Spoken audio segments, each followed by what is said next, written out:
Hello, Schrodinger's audience again. The last one went up, maybe this one. We'll work that one out eventually. We're playing Hollows today.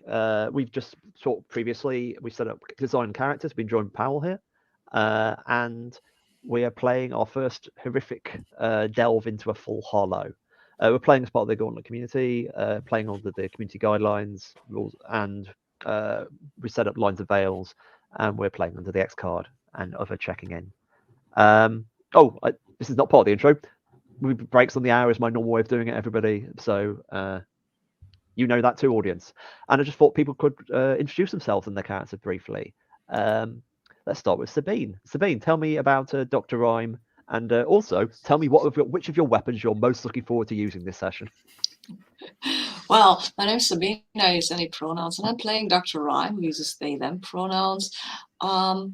Well, I have 2 pistols, so I'm looking forward to using both of them. Dr. Rhyme is a pale person, rather tall, gaunt, covered in clothing. Whatever they're a doctor of is a bit unclear. Probably not a medical doctor, but you never know, right? They don't talk about themselves much. They talk about academia, which they seem to like, and they, as I said, they have 2 guns. They do not like to charge into battle, but stay to the side, shooting at things. That seems to be something they enjoy.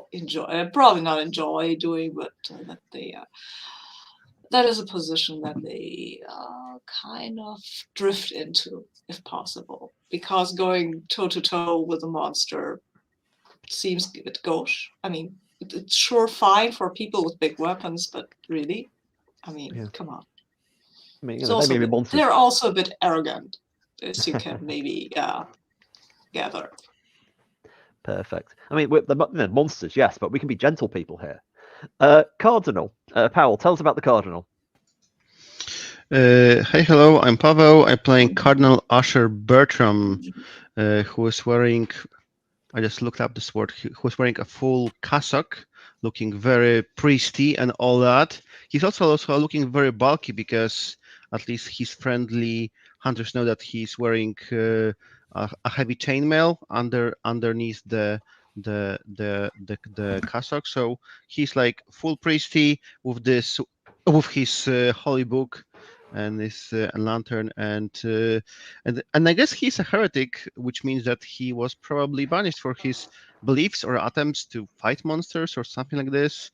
But yeah, he still wields the words of power. Excellent. I'm looking forward to delving into the priest background, because the temple's an interesting part of the world, and we get to make it up. They're kind of like a weird new religion trying to form in the British Isles. Okay, Jim, tell us about Roger, the recently deceased and now better. Yes, yeah, I got better. I am Roger Pound Sterling, a former constable, and who, I guess, I changed my seed from, pardon me. I last time I had a seed of being a betrayer. I changed that to heartbroken. Something happened in my past as a constable that caused me to throw all that away and just hurl myself into hunting monsters, perhaps seeking a way to go out in a blaze of glory after whatever terrible thing that happened that broke my my oversized heart. So I've got and the weapon that I am looking forward to using is my brand new battle axe, which is not a battle axe, but like a gigantic meat cleaver that I call Epicuria because she's French. And that's a French word, Roger will tell you. So I am looking forward to using that. So I've got kind of in terms of messing with the mechanics, I've got a thing that can do resolve damage up front, and then I've got a thing that can do nasty wound damage in the back, and so I am ready for for both sides of the fight, because that was the problem I ran into in our first game. Was I could do a whole lot of resolve damage, but not a lot of wounds. So now we're ready to go. And for my item, my second item, I took tobacco to go along with my gin that I have. So I am prepared for any situation I might possibly encounter. Perfect. Now, of course, no one's going to correct you about the French because you're holding it. It's like no one corrects anyone with a huge cleaver. Yes. It's very persuasive.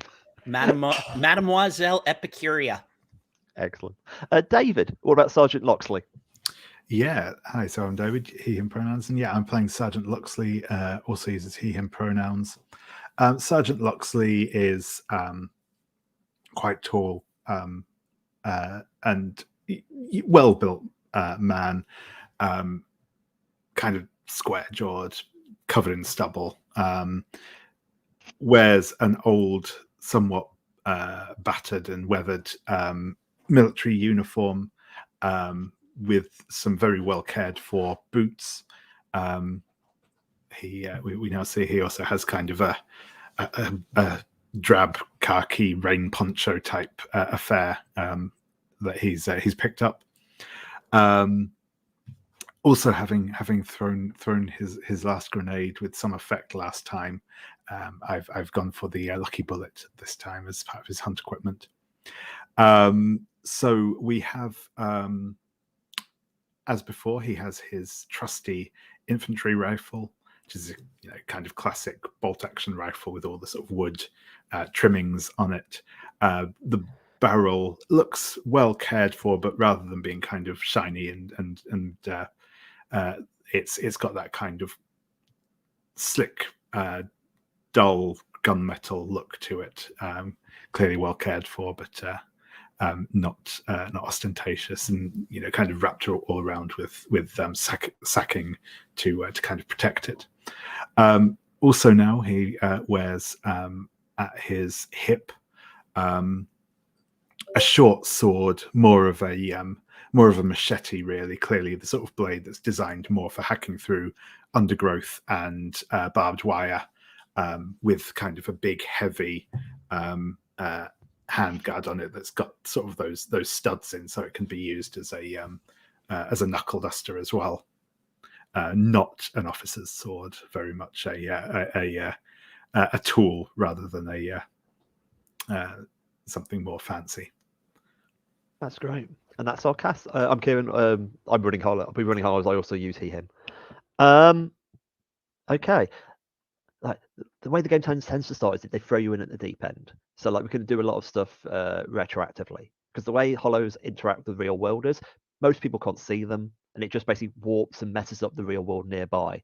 So you'll be called in by your patron, and you've been sent into. There's a Hollow here. We don't know who made it. That's the thing. Like Hollow, you mostly don't know who made it, what it is, what's going on, and you're basically entering the warped externalization of their dream fantasy awfulness. So that's the vibe. So it's kind of a detective story, but with a lot more shooting. And I think we kind of just pick up as you're entering this world. You're all underwater. Like it's like immediately it's like you're breathing like heavy, like canal water. It's disgusting. It tastes of industrial plants. You all burst the surface, and you realise you're in a square. There's tenement buildings around you, thickly built and covering up the sky. There's gangplanks around you. It's imagine a slum on top of a slum on top of a slum. There's fog, yet again the industrial plant vibe. Smoke goes through this. You see sort of pallid-eyed people watching you carefully from the outside. You turn around and you realise that actually this water feature, this septic pool, is beneath a statue, and it's a statue of an industrial, a grand magnate of industry, wearing a crown and looking very, very proud, despite the fact that his face is corroding and the stuff is dripping in downwards. And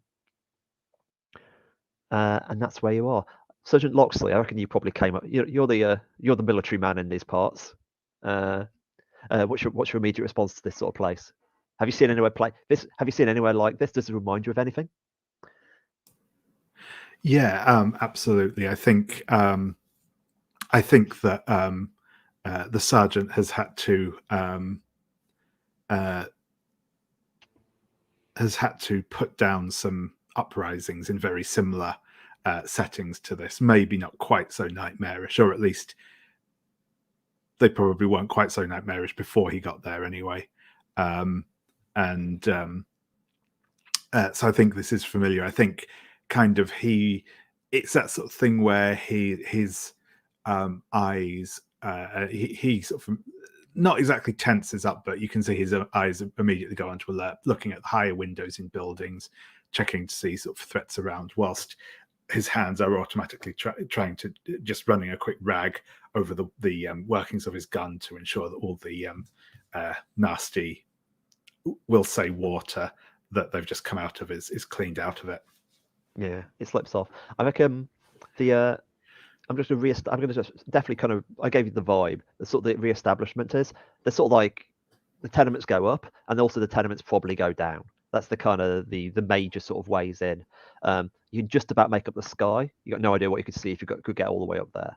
And it's like, and there's a lot of people. They're all very hungry. I'll tell you the interesting thing. You notice a lot of them have knives. People are very into knives here, and they look like the one thing which is relatively new in this place. Roger, what about you? What's your response to this place? Oh, I look around and sigh a little bit and say, "Oh yes, yeah, looks just like where I grew up. A little bit, people look a little bit softer though." And he kind of, and like, I think he just kind of. I mean, are we at the point where we can like walk up to people, or are we just doing? Yeah. Okay. I was about to say I'm going to put just introducing how the exploration works for Powell. Sure. Basically, it is a say what you want to do, and we either stuff happens if it's easy, stuff happens. If not, there'll be some kind of difficulty roll. Getting past obstacles and finding stuff is probably like difficulty rolls. The only other so in other words, you're probably trying to find your way through the area, as in can you get into the next areas. I've got a map. I'll show you the map in a minute. Or there's also this thing called lore, as I mentioned earlier, you're looking for. You need to get at least 10 lore to even get to the boss, and you want as much as you can. And in every area of town, there is probably some access to lore.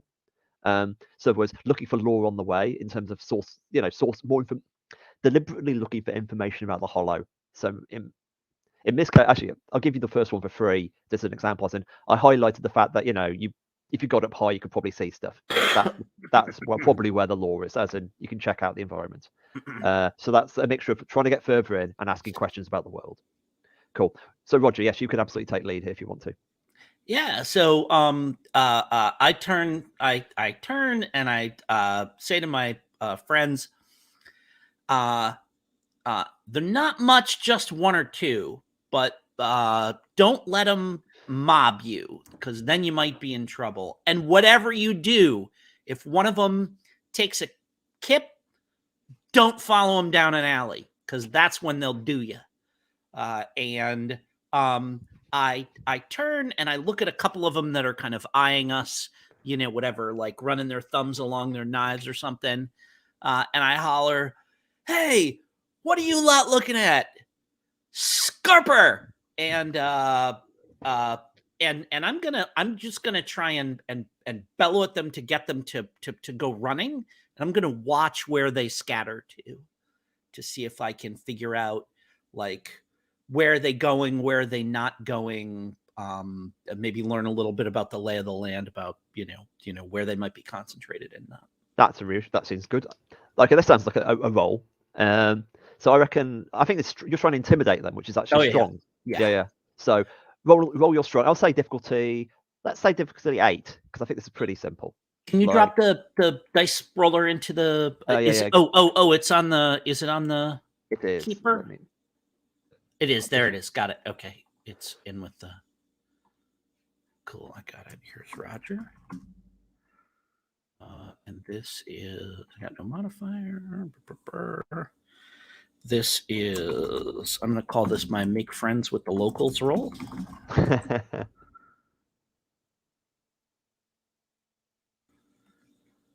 Oh, and I guess you're supposed to tell me first what the difficulty of it is. But... I 8. But, okay, I think rolled a fairly 5, so it's under the difficulty and under my skill in that. cool. So it's a partial. Yes. So I'm gonna add. Where did we decide we would keep Doom? I'm gonna keep it. I mean, putting it on the grid seems to make the most sense, right? We'll put it on the grid. So 1 Doom. Right. People got scattered. They immediately look. You realise a lot of them are just kind of go back to their homes. This is mainly where most of them live. Mhm. I think, and you end up realizing kind of where they don't go. Yeah, that's kind of more what I was looking for. It's like that particular tower, nobody scatters into that place, kind of thing. Yeah. You got that kind of. You get a few of. Mostly they're running upwards and sideways. There's heading towards the south. There's some people who kind of like who kind of. They might remind you of the Cardinal a bit. These are people who are kind of like even more religious than they got that kind of vibe. And to the east, there's a couple who are a little bit just slinkier. They're kind of. Slinky is the one that's suspicious. They're the ones who are running separately. Immediately think, oh, they're runners. These are the people who are coming to warn people. And you sort of angle. You've got a rough idea of like you could head through the east. Like heading down the one that's heading to the east, which is more the wandering ones, is kind of that's going downwards. You know what I mean? And the other one is heading up in a kind of more spiral through the awful building structure. But you've definitely got a rough layout of the land here. That the 1 Doom is because these people are giving warnings, so that's fair enough. Okay, I'm gonna actually show the map because there we go. So like one path is like this way, down there, and the other path is up to this direction.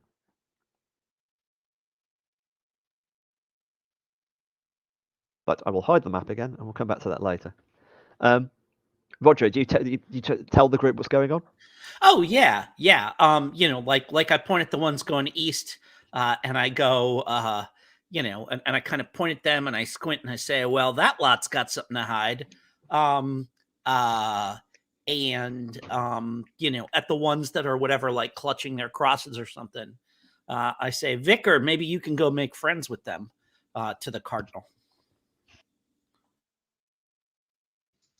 Cool. Is there anyone left, or did you scatter everyone? Because I thought you scattered everyone. So is there anyone left from the people who are observing us? They're mostly retreated to their rooms, so they're less accessible, but they're definitely around. You hear that you can occasionally catch glimpses. These people look at you as in, are you an opportunity, or are you a problem? That's the kind of they're weighing you up. Go do some door knocking, Vicar. Have you considered your savior? Roger, your skills of making new friends are becoming legendary.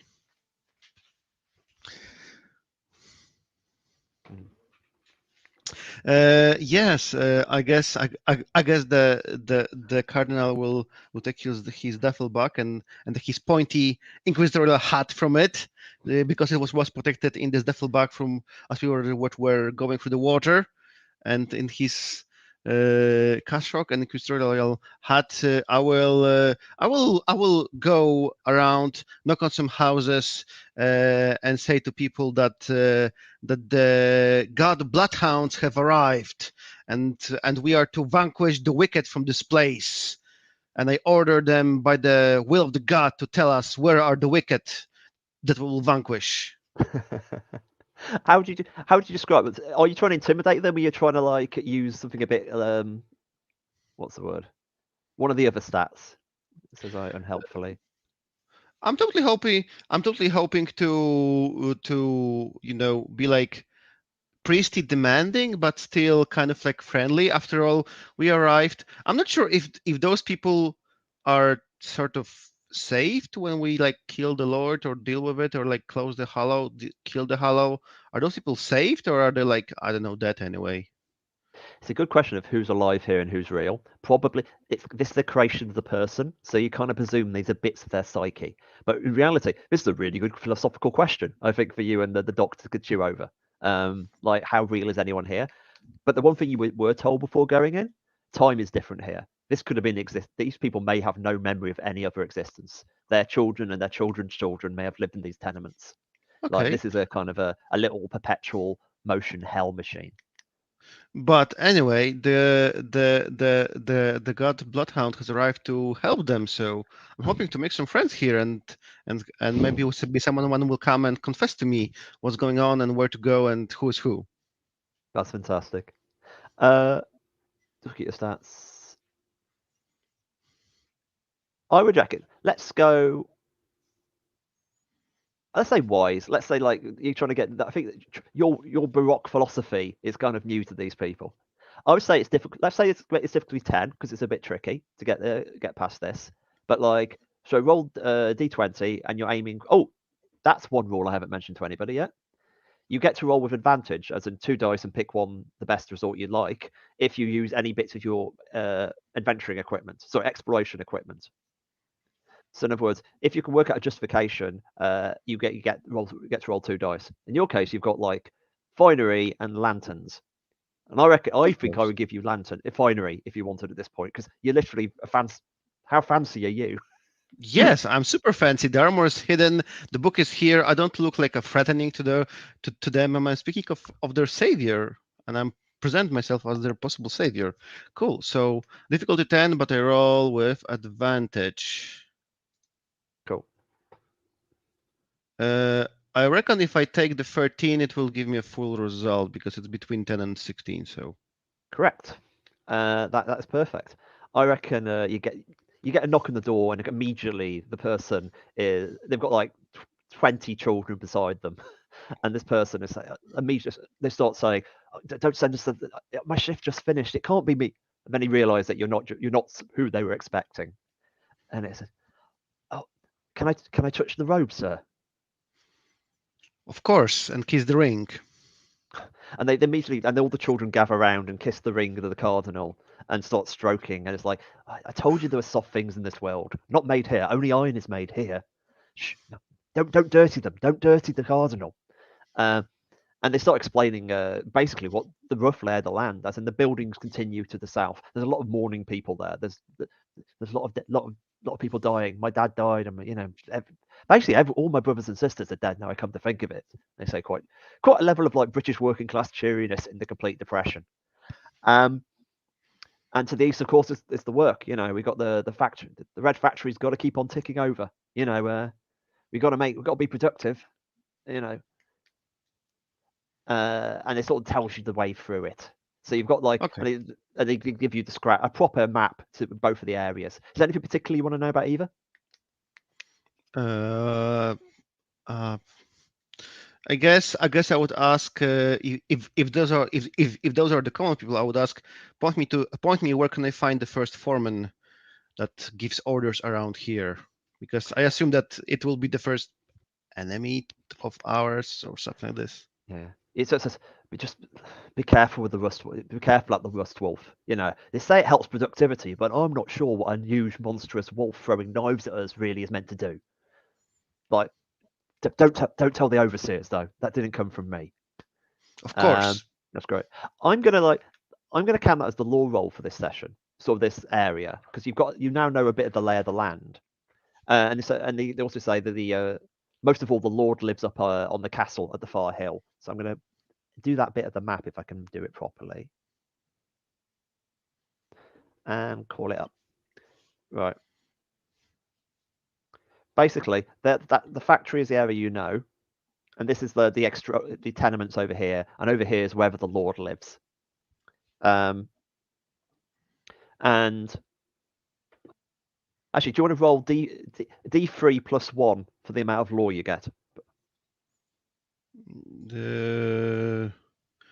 So let's roll a D6 plus, and then we'll add 1. It's a 5 divided by 2 is a 3 plus 1 is a 4. Nice start. That's you've losed up all your luck. I'm putting lore by Doom, by the way. Lore is shared amongst the group. Fantastic. Okay. Right. The Cardinal's got the way through the area. Doctor, of course. Like you've heard all this. You've seen this area. What do you think's going on here? What's on the Doctor's mind? Well, I think while these people were running around dealing with these civilians, I think, whatever we want to call them, I think I would like to have a look at the statue, because that seems like it might be the statue of whoever was the creator of the Hollow or was important to the creator of the Hollow, and see if I can figure out something from there. And also, I mean, getting up on the statue itself might provide me with a better look of the surrounding area as well, because I'm not standing around while everybody else is doing stuff, so we'll double up, but still. So maybe I'll find something up there, and maybe I can see something that is kind of like a newspaper thingy, or that looks like library or something that could provide us with a bit more information before we Yeah. go up and storm the castle without knowing what's actually going on. Excellent. Let me the conclave. It's of course you're from the Dr. Ryan's part of the conclave, which is all the weirdo scientists in the world in that. It's like you get out because what's your feeling? Do you think what sort of person do you reckon has built this place?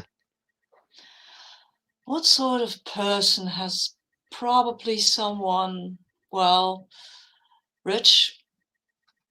Maybe, or maybe it was that's a good question. Could it go two ways? It could be someone who was rich and was kind of consumed by their own greed and kind of became this thing that they had been, well, maybe in the living world as well, could also have been a disgruntled factory worker who's living out his vengeful fantasies about factory work. But I, being who I am, I will go with the this has to be a powerful person who created this, was consumed by his own greed and the way they trampled over other people's lives, because I assume that factory workers are valid people and do have lives, even though I don't know any of these people, or would probably not like to, but still can't trample over them. Not like that. Yeah.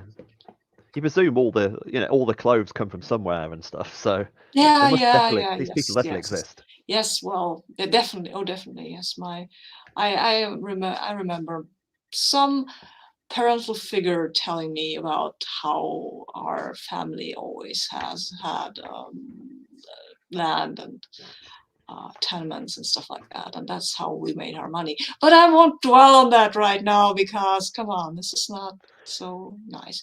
And well, anyway, so yeah, factory owner or some such like, but factory owner probably.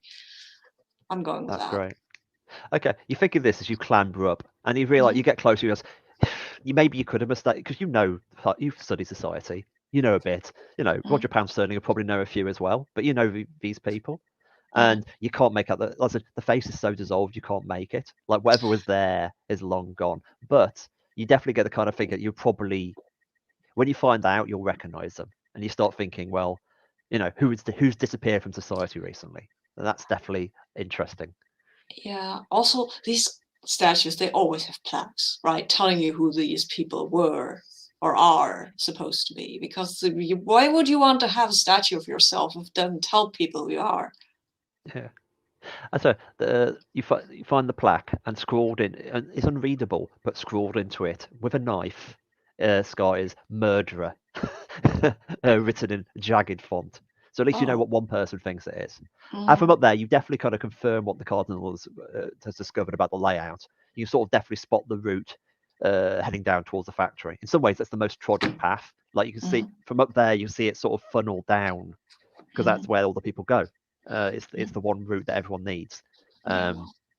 Yeah, it's such you only can get one. I would have given you lore for that, but like you only get lore once in every area you travel through. So okay, I see. I see. Yeah. Okay, I'll keep all of this in mind. I'll take the plaque with me. I imagine I can pry it loose. I'll take it with me. You never know where it might come in handy. Yeah. Is this you? Pointing to the sign. Fantastic. Okay, like group, have you got a decision? Do you want to? This is one of those awful bits in an actual. I have to ask the group to know where they want to go. So, has the group, among anyone in the group, got a strong feeling about where they go next? Loxley first, or Roger? I mean, I think a bird's eye view is what we need to get the lay of the land, and maybe from up there we can look down into the pit and see what, maybe get some sense of what's going on. But I feel like getting up above it all so that we can see what we're dealing with. Maybe we can see how far. Because last time there was a great big, when we fought that big boar. If we could have climbed up to a tower, it would have been obvious where the boar was. So, what do you think, Loxley? You got good eyes. Yeah, I can go up and take a look around, see what we've got here, see if I can get my eyes on that giant bastard wolf that they were talking about and all. Also, higher up we go, harder it is for them to throw shit down on our head. Yeah. Seems a reasonable suggestion. I would think we would eventually have to go head up to the castle, but we need more information before we do that. So yeah. Okay. Like, how are you going to get up there, Loxley? What's your plan to get above the clouds? Yeah, so I think it's probably going to be kind of a combination of climbing up. I'm imagining kind of the sort of outside steps up these tenement buildings, a bit of shinnying up drain pipes, and so on to kind of climb, basically just climb higher up in this big mess of tenement buildings and trying to see if I can get to a point. Well, for a start, see if they ever seem to actually stop, and if so, if I can get on top of them. That's great. I would say, like, since it's actually lay of the land and law's been taken, and there's nothing too threatening yet. It's all kind of quiet. Let's 10 difficulty 10 Sure against. Thing. But you've got good boots, which will be helpful. Have you got the boots still? I do. I just have the good boots. Yeah. Which stat will that be? Strong, I think. Strong. Cool. Yeah, that sounds good.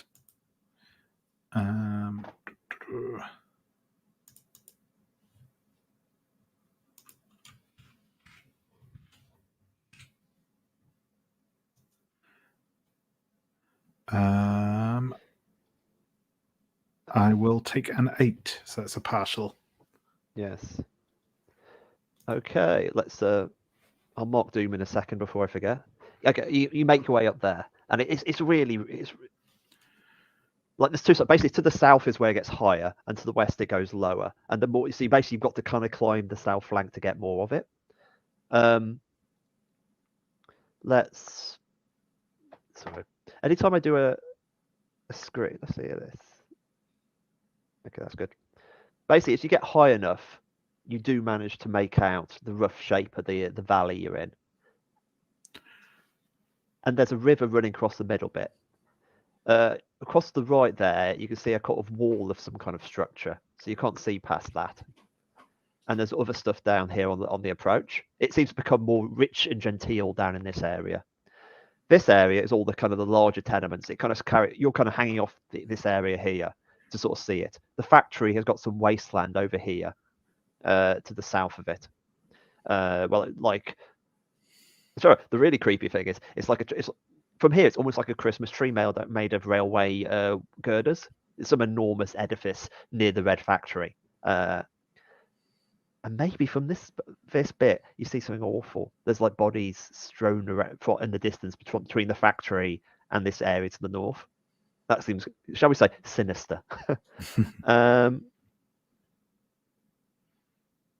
Oh, and there's a large factory building down here. There's all factories here in between, but there's a very large factory here.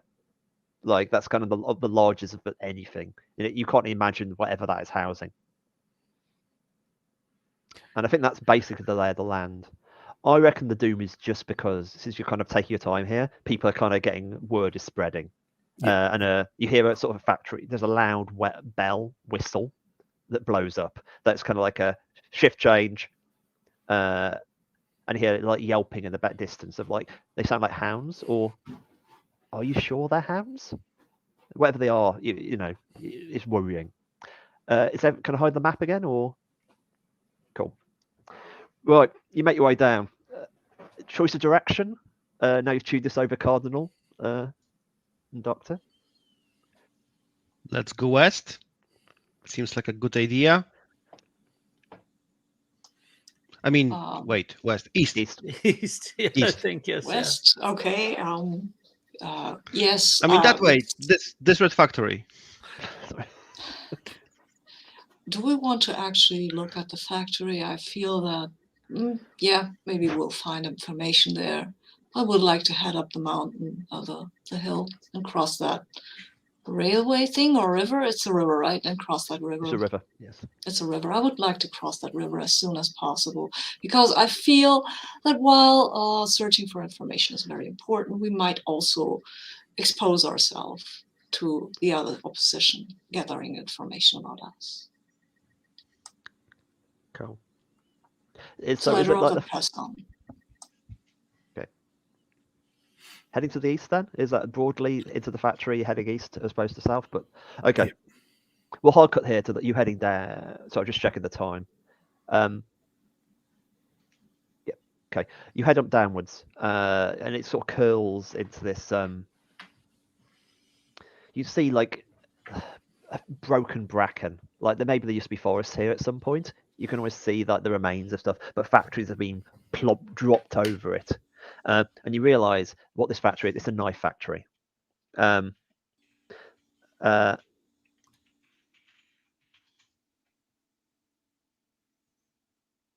this is kind of the weirdest thing as you approach the sort of place. You've got this big factory, and there's knives on the outside with matted fur on the handles. And they're everywhere. They're just left strewn around. And inside, you hear an industrial machine working. You're all outside by the door. Who's going to be brave enough to go in? Oh, Roger smiles as he looks at the factory, and he gets this little nostalgic look on his face, and he says, "Oh, look at that! Isn't it beautiful? I worked at one of these. Well, maybe not exactly this, but something like this from when I was 5 or 6 till when I got my badge. Badge is what got me out of there. Yes, they're pouring steel in there. And I just go walking in. I'm just like you know, with this kind of look of nostalgia on my face, kind of like looking around, you know, like somebody returning to the playground of their youth. As you enter it, it's simultaneously familiar and different. Sure, it's the factory, but like health and safety has really gone like A, doesn't exist, but B, really doesn't exist here. It's definitely a knife factory. There's only one person in here. He's a man covered in furs with antlers stuck to his head. He is running between various industrial presses, pouring, as you correct, steel being poured. He's moving and he's sort of cackling wildly, looking behind him, and then a string of knives shoot from the ceiling, the darkened shadows, and thud behind him. He laughs up, "Not this time!" and carries on pouring. Safety posters line the walls. You also realise, perhaps horrifically, there were other people who are working on this shift, and they're all dead. The knives have plunged into them. They're lying on the floor, and weird barbed wire has sprouted out their body in an awful parody of nature. But the factory's still working. It's very different. Cardinal, you're a man of the faith who was watching Roger's Proustian moment. Yeah, the cardinal steps inside and stops behind Roger. Takes his Bible out and quotes, "And then the Lord have sent the righteous to negotiate for the workers' rights." And I speak it loudly toward the man in the middle. The guy sort of laughing as we sell things. Hope's not for sale here. You understand? There's no hope here, my friend. And he runs back to the press. Sabine, What about Dr. Ryan making of this weird endeavor? Oh, well, it doesn't seem like we don't want to be pierced by knives. And I'm pretty sure that this did not happen while Roger Pound Sterling was a child in the factory. I hope so, at least. And I wonder if there is any kind of mechanism that I might be able to jam here so that these knives would not, in fact, fly down and pierce Roger Pound Sterling, however much he might like that. All right. So like the safety post, basically, I think the safety post is probably the way I end up looking, because that's the kind of the turn. Yeah. This is going to be a roll. I reckon Yeah. using some intelligence skill that would make sense. Probably, yes. I'd probably go with sharp here, I guess. That makes sense. Is it dark in here? I think the image of you examining everything with a lantern is dramatic enough to Yes. give me the Yes. advantage. Okay. Yeah. Nice. See, that's why I'm always bringing my trusty lantern with me.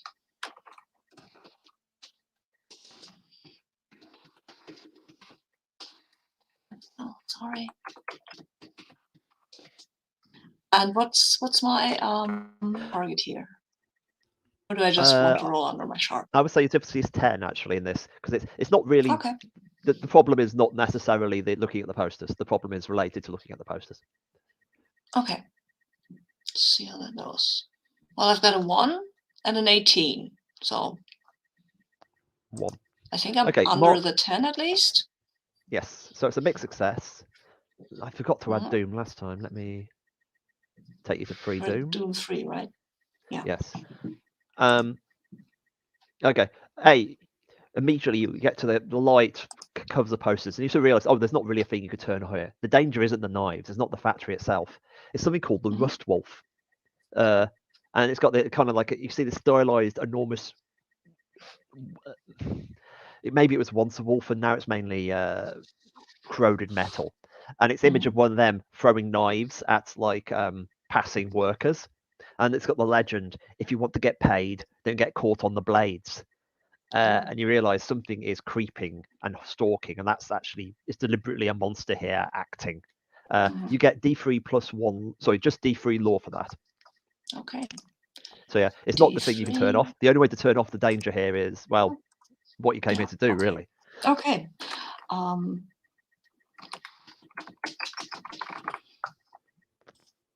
See how that goes. It's a 2 plus 1. No, wait a minute. I've rolled it twice for some reason, but the first one was a 4, so I'm taking that one. So 2 so law. it's 2 plus 1 is 3. Oh, you said No, D3 plus 1? No, just D3 this time. Okay. Sorry, Okay, I said it first fine. time. I was That's 2. mistaken. Okay, that's fine. 2. That's a total of 6 law. You're doing well. We got more lore than Doom, unlike last time.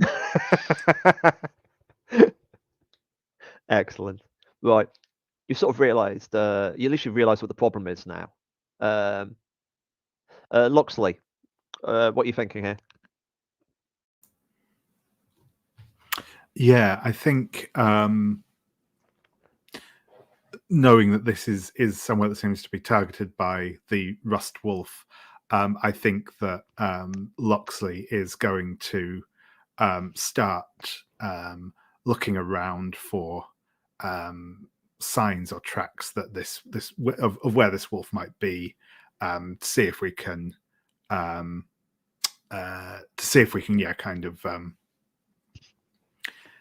if we can get an idea of where it might be, so to maybe give us some advanced warning before it stalks us. Yeah, you've worked for the Crown. Have you ever hunted things before? I'm interested. Is this a sort of a thing? Have you hunted prey? In my head, I'm just immediately thinking of Jurassic Park. Yeah, so I think actually we maybe get kind of a brief flashback to even further in Loxley's past. I think we see him as a young man, boy, even maybe out in woodlands, in sort of the early morning with his father, and I think they're clearly they're clearly poaching deer out in the woods.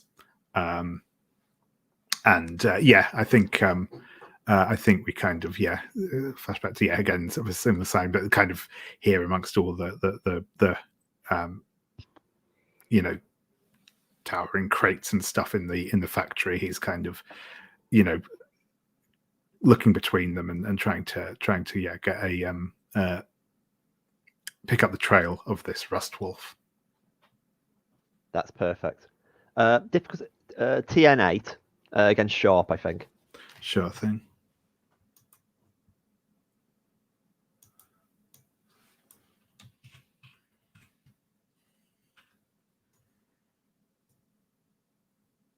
It's a 5. Right, that's a mixed success. So Doom increases. I'd say basically the trail is not the hardest spoor to follow. Like you realise the corpses are moving away, and as you head out of the entrance, you head out one of the side exits and see corpses strewn every few meters. And it's easy to sort of follow it down towards. I'm going to show the map again. Towards the south, the north rather, where the thing you viewed, the weird structure, which reveals as something quite different. Basically, these long train lines are overgrown with replica forest made from metal, knives, razor blades, barbed wire, and more. This kind of like the idea of like, can we remake nature out of rust and decay and industriality? You see there's rust-smeared people there living in, but beneath this great tree.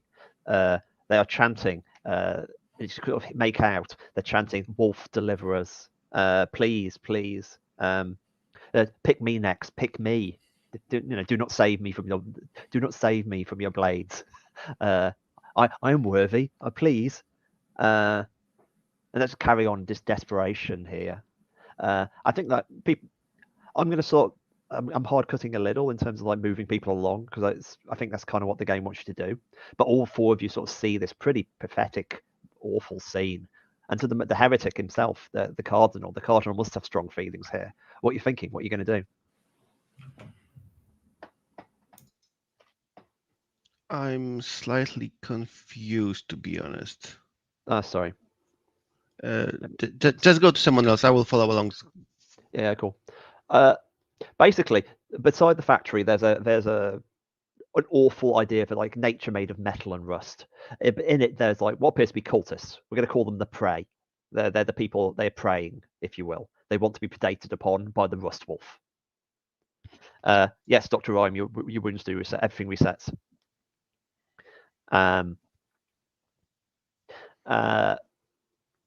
So they're here, and they're all kind of basically hoping they're going to be picked by the wolf. They haven't spotted you. Actually, that's the moment of doom. They spot you and kind of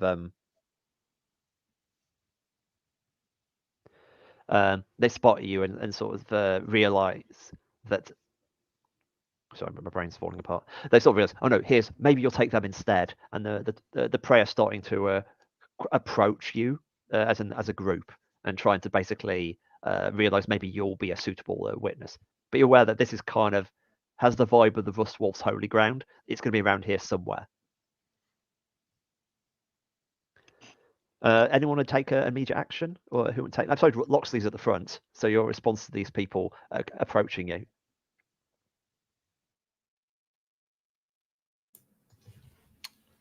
I think once they get to within kind of talking distance, Loxley will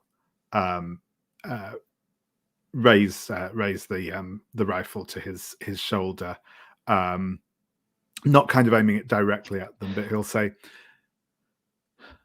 "All right, lads, that's fair enough. Want to tell us what's going on here?" That's great. I reckon you're going to try that. I think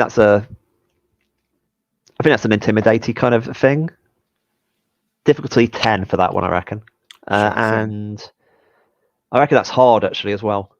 Yeah, that's fair. And if not, Sterling can hit them. Exactly. That's an 18. Right, that's a failure. They come in, they rush you. I say, would you shoot one of them if they came too close? Oh, absolutely, without a second thought. Yeah. Yeah. You drop one of them and they don't even stop thinking. And they're on you. They're trying to dragging you. They grab you and they're dragging you away towards the this weird metal woodland. That's marking doom for you being dragged away. I believe someone wanted to hit them on the head now. Oh,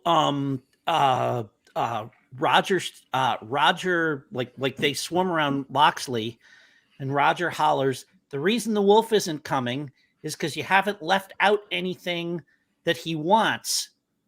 He's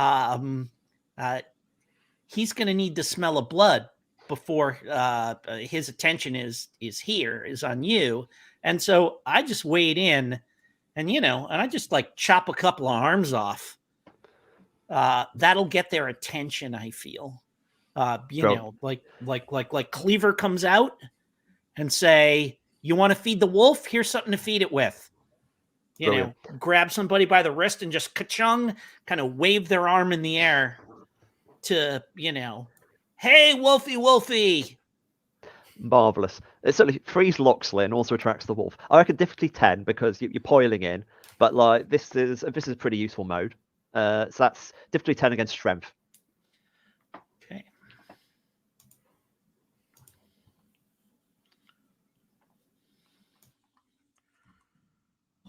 Wolf.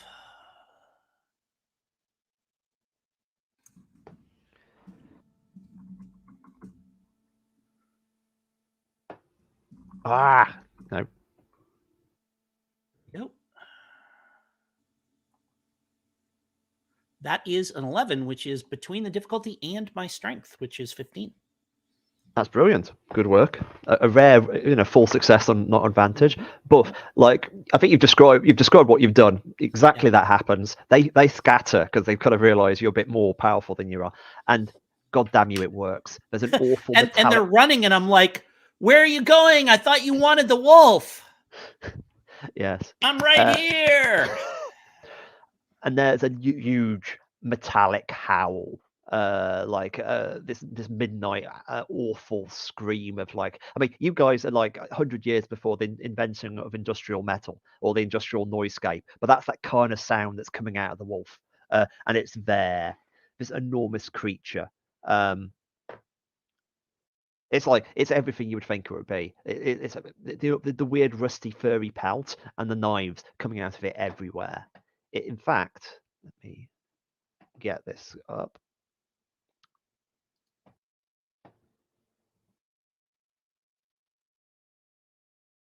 There's our boy. That's the rust wolf. Enormous, vicious, spined on top of its forest. You see the middle distance drops away. Suddenly, the darkness is in a huge circle around you. You're in a circle of fog and light, alone with the rust wolf, and the hunt is on. And we'll have our first break there. Back at like past. Good. In which case we can dive back in again. We are now in a hunt.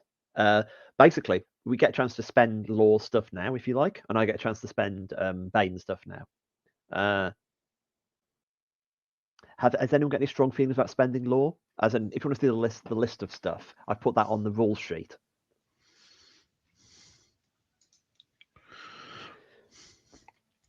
I'm not really sure if we will ever reach the Lords, so I'm not sure if we should worry about having 10 saved. It depends. You know what I mean? I would almost you could get to it from now. There's a sort of clear route to it if you don't go and fight the big baddies, but then again, maybe not. And I think that's the kind of we'll work that out as we play. I think. I'm not going to give any guidance. Obviously it's a fair. Has anyone got anything people would think is attractive on that list? I would suggest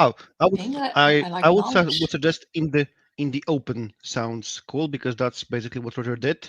Lower the beast into the open, but we don't have to buy it. It's up to you. Yeah. But since we have two characters that shoot. I like having knowledge about this beastie because we studied stuff about it, right? We did, maybe. So In which case, I can cut and paste the character sheet and stick it on your. If you want to buy that, I'll cut and paste the character sheet and stick it in an extra tab. Sure, let's do it. Yeah, let's do it. I like the idea that the doctor is, looking at one of those posters he pulled off the wall, even as the thing is, running towards us. Yeah, I definitely like the idea that the actual poster had was really like a safety poster, including how to disable it. You know what I mean? So it's extra instructions there. I'm gonna put in a new tab called Horrible Monster or something. Well, even if not necessarily how to disable it, but like, don't make eye contact, like that kind of thing, like how not to get murdered by it. That's Yeah, or maybe maintenance tips like the knees are a bit iffy, so be careful about that. That could also be useful. It is now on your. Or we need to strengthen up the knees. That the tab now exists, huge. And I'll allow you a few minutes to consider that. Yeah. Mm-hmm.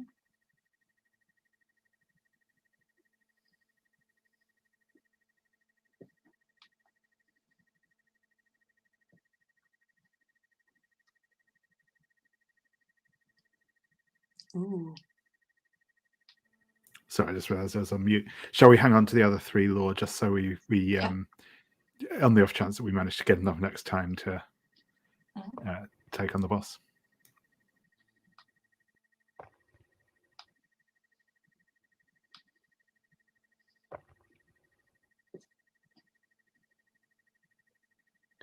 So the one major advantage you having picked that one means that everyone now can actually realise if I'm hey Kieran, you should have used this rule, which is good. I need to not worry about it as much. Oh, and it regenerates resolve. That sucks. There's a lot of monsters that do that. Yeah. Wow. But you'll earn your pay, Roger. Yeah. I hate hail of mice. Yeah. Also, he's nasty. He's really nasty. Compared to the boar, the boar was easy, wasn't it? Yeah, the boar was supposed to be easy. Well, okay, but this is not even the big bad. So. Yeah, I mean the boar was the tutorial monster. Yeah, the boar was the damn it. Boar, wolf, next thing, giraffe, I guess. Murder giraffe. Nobody's ever done that. Maybe, probably somebody has done that. Giraffes are silent. That's the only fact I remember about giraffes. They're silent. They can't make a noise. So like a sinister giraffe just stalking you would never know. Also, I've seen footage of them fighting, which is disturbing. If you've ever seen a giraffe fight, they attack each other with their necks. It's like really disturbing. Anyway, back to the rust wolf.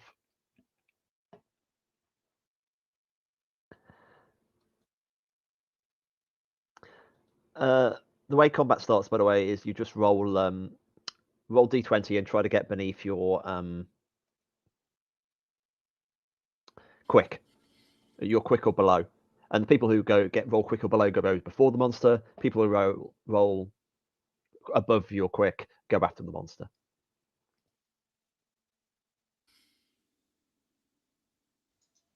Cardinal is after.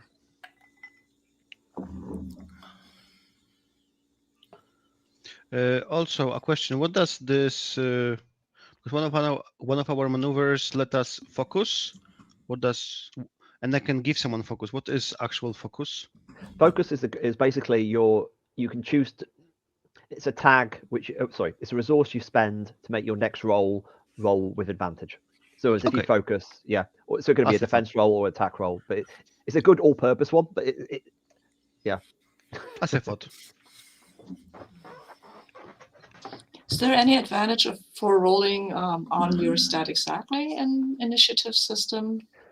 Not in this one, no, alas. Okay, but it still means I've succeeded, right? Yes. Strictly speaking, I don't think the rules actually say in this particular case, but I'm going to count that. I think that counts as a success for me. Yeah, that's a success for me as well. And Jim, how about Roger? There's a reason that they call police officers flatfoots. So yeah, no, I will be going after. Cool. Right, what happens now is Rhyme and Loxley will place themselves on the grid.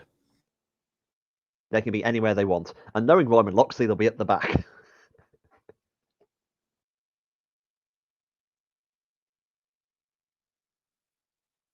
Great. How did you ever guess? It's like the ones with guns. Because I actually, I quite like have that. made good experience with range left. And my tag was already in the center ranged one, so I might as well leave it there. Yes. And I get to place the Cardinal and Roger. Where will I put them?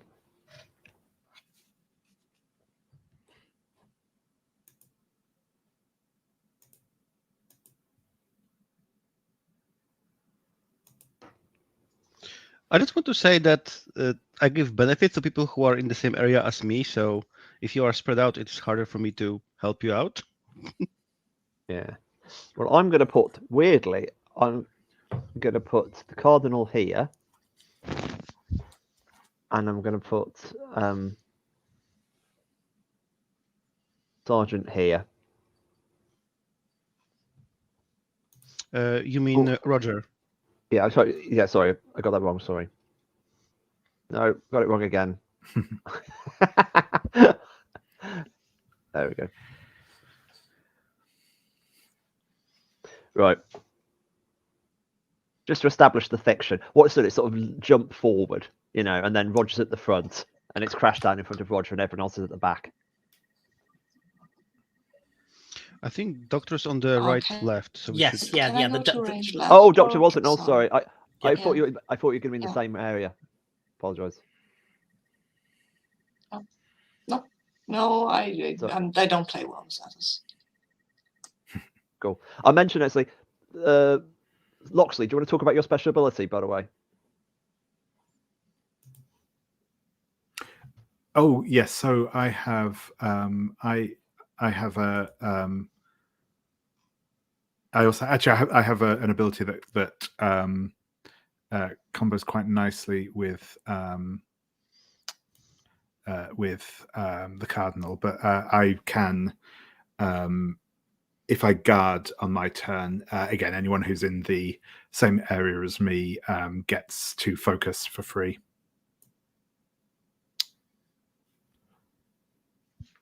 Maybe I should Is the- stay near you.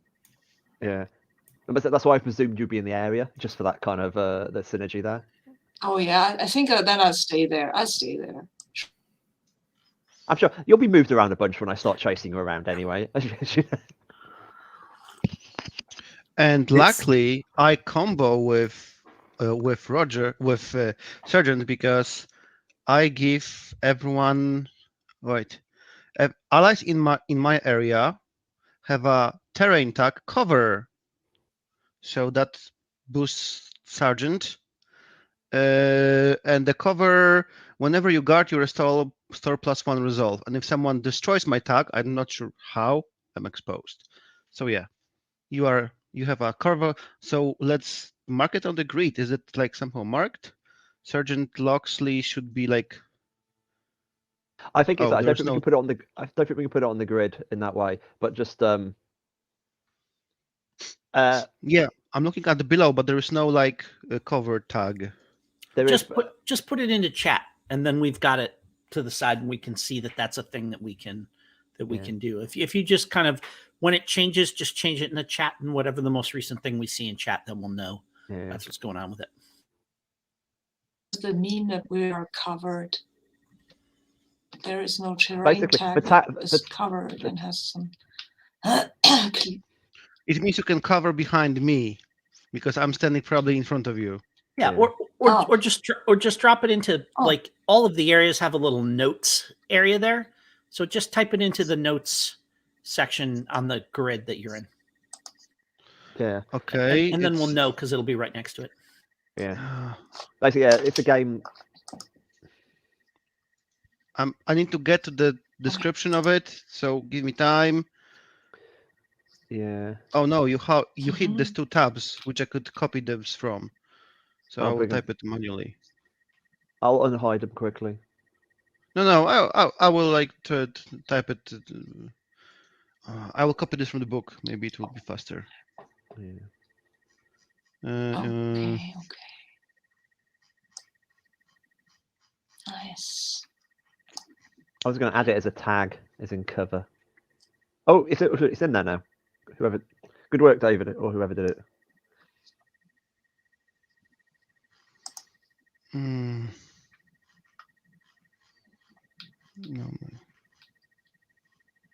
Nice. Okay. Yes. If I knew that ability, I would have put you there. But I'm learning too. Good work. I think it's going to be a bit of a double-edged sword in this one anyway. From having a look at the Rust Wolf abilities, but I mean, I put you there. You'll find out in a second. You'll know why I put you there. yeah, Yeah, I know. I know. I don't think my ability will last very long. So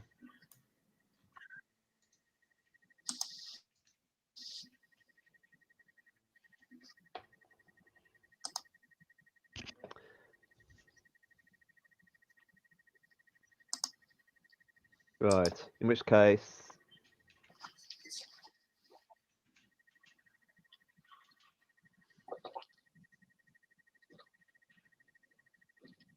rhyme or Loxley, who wants to go first? Loxley. You're meant to discuss it between you, so you can choose tactically. It's not my call. So who do you think should be first between you? I'm happy either way. I don't think it makes much odds for me whether I go first or second. Well, it makes a difference if you choose to guard, because then I might be able Very to true, focus very as true. an immediate action and still have my maneuver open when I focus and fire, and then Yeah. I don't know. I don't want to tell you to use that, but yeah. I think actually I'm not this turn.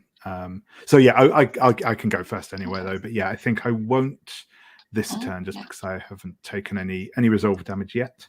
I imagine that will change fairly quickly. But I will. I'm actually also going to. So I'm going to ask another question here. I don't think you ought to. If I try and get another type of cover, does that mean I lose the covered one? You could have as many tags as you like until you lose them. Sure, cool. In which case, I'm going to try and get into a. I think as the wolf comes down, I think that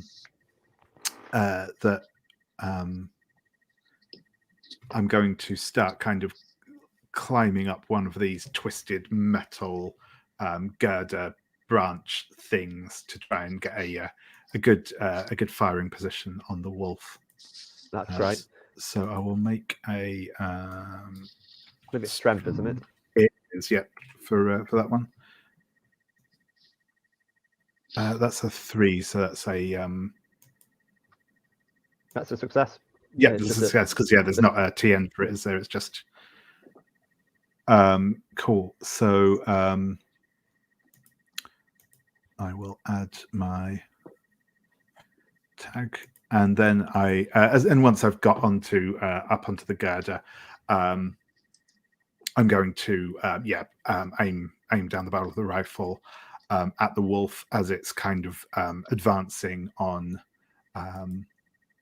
Roger and take a shot at it. Seems great. Good luck.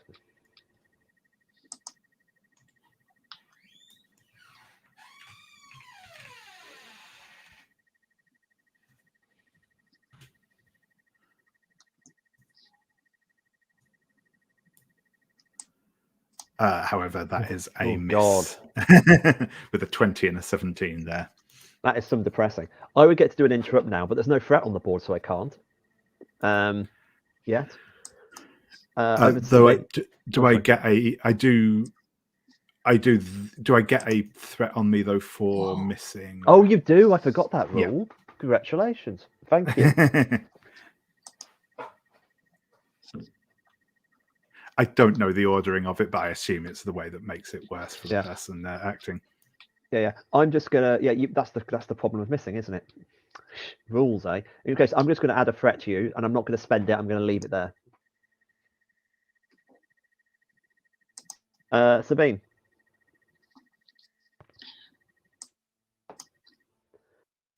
Yeah, I've got an idea before I do that, but I think it won't be. No, but still.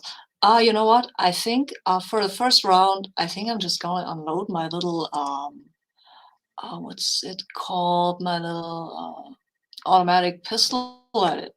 Just like 5 attack. I just shoot 5 bullets at vulnerable looking points of it, and we'll see how that goes. And I can I'm using the unload maneuver, keep shooting until again can't get up. Well, probably won't happen this time, but I can expend both my attack and maneuver action to make a number of pistol attacks equal to your current capacity, which is 5. So Good luck. Roll 5 d20 and let's see how this goes.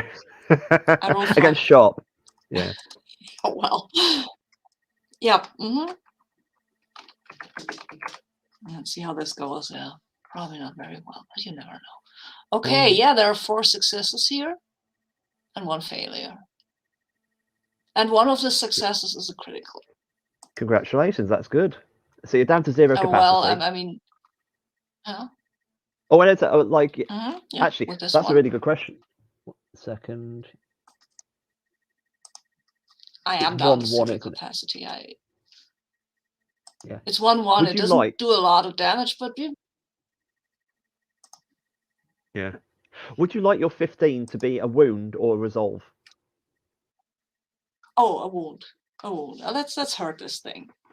Yes, that makes sense. So you do 3 hits. That's I don't do a lot of damage. It's 3 and 3, isn't it? 3 resolve and 1, right? Yeah, 3 resolve and 3. 3 and 3? No, it's just 1 wound. Yeah, but +2 because you're critical. So it's +2 damage. Oh, okay. Yeah. Okay. Then it's Okay. Cool. Okay. Okay. I think that made an impression. You want to describe how it hurts it? Well, I mean, stepping up, bullet. The bullets are just flying out because it goes with the one gun and just pulls the hammer back with the other and just lets fly and hits. Well, most of them don't hit 2 critical areas, just like where it actually is not. There is still flat meat under there, right? This thing isn't all made of metal.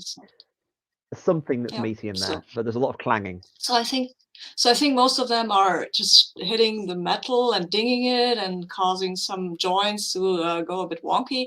But the last one, that actually hits meat and that leaves blood on the ground. That's great. It screams aggressively, and of course, one of your attacks miss. So I put a threat in your area. Yep, that's fine. That's fair.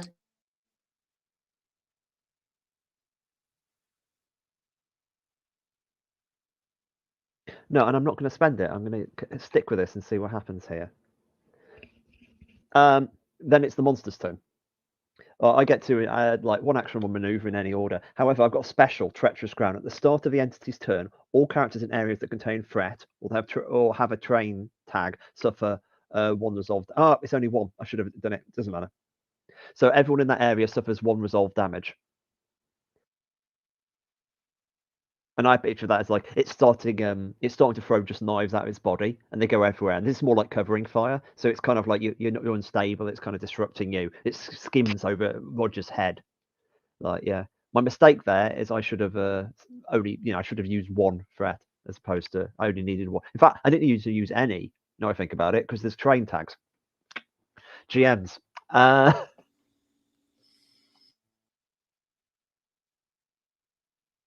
That's a weird interaction with the Cardinal's ability.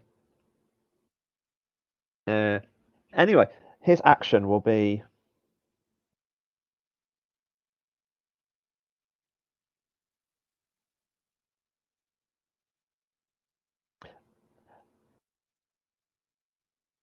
I'm going to use bloodletting. I'm just going to immediately jump on Roger because that feels like both the strategic and narrative thing to do. I've got no threat token, so it doesn't really matter there. It's a toughness 9, a hard attack against you, Roger. Sorry, difficulty 9, hard attack. Yeah, all right. Rears back and pounces on me. Let's see what happens here as I cover up and try to keep from getting eviscerated. So this is defend versus wolf. Oh, nope. I should only be rolling one. Let me re-roll there. I got a 16, which is going to be a miss. Yeah, that's straight wounds, isn't it? That's 3 wounds damage you take. Yikes! That goes because it's a miss, so it goes straight through to wounds. Okay, Yeah. All right. Right, and it heals 3 resolve, so it's like it's grabbed you and it's tearing you around. Son of a bitch. Yeah. And now it's clearly like enjoying itself now. This awful cackling. It's trying to take your arm off in the same way that you took it. This guy. Oh yeah. That I took out one of its followers there. Yeah. Impaling me on it and stuff. I kind of like the idea that as as it's getting my blood on it, that makes it even rustier, which makes it tougher. So my blood just instantly makes it oxidize like that. Nice.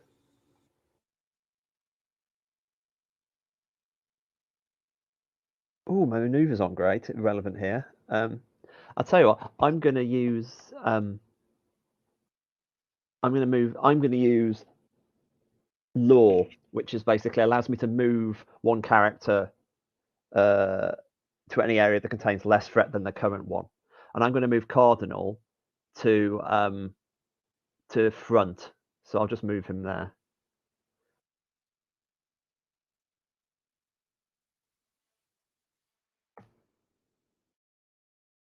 And of course that means the covered Loxley and Rhyme loses their covered tag, but Roger would gain it.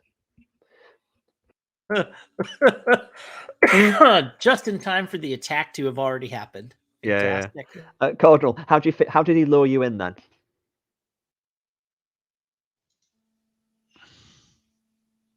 I don't know.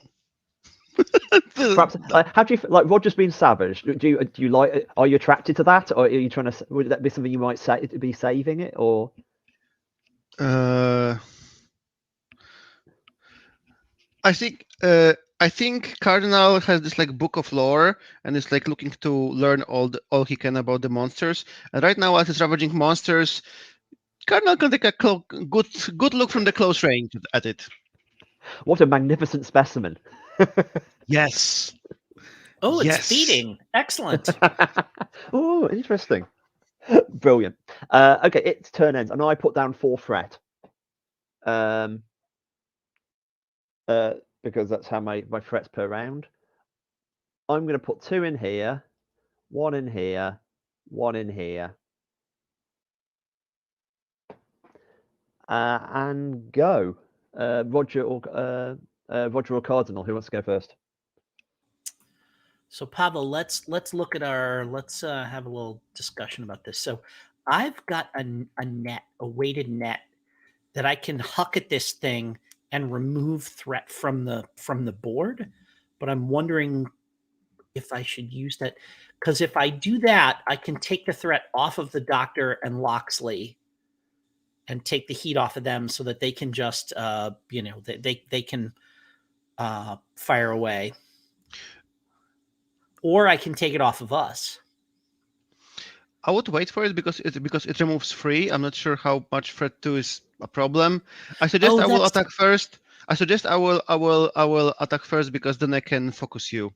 Sure. Yeah. Your big hit. Good call. And we can use those. That's right. We can use those combat items anytime, right? They're interrupts. We don't need to wait to only use them on our turn.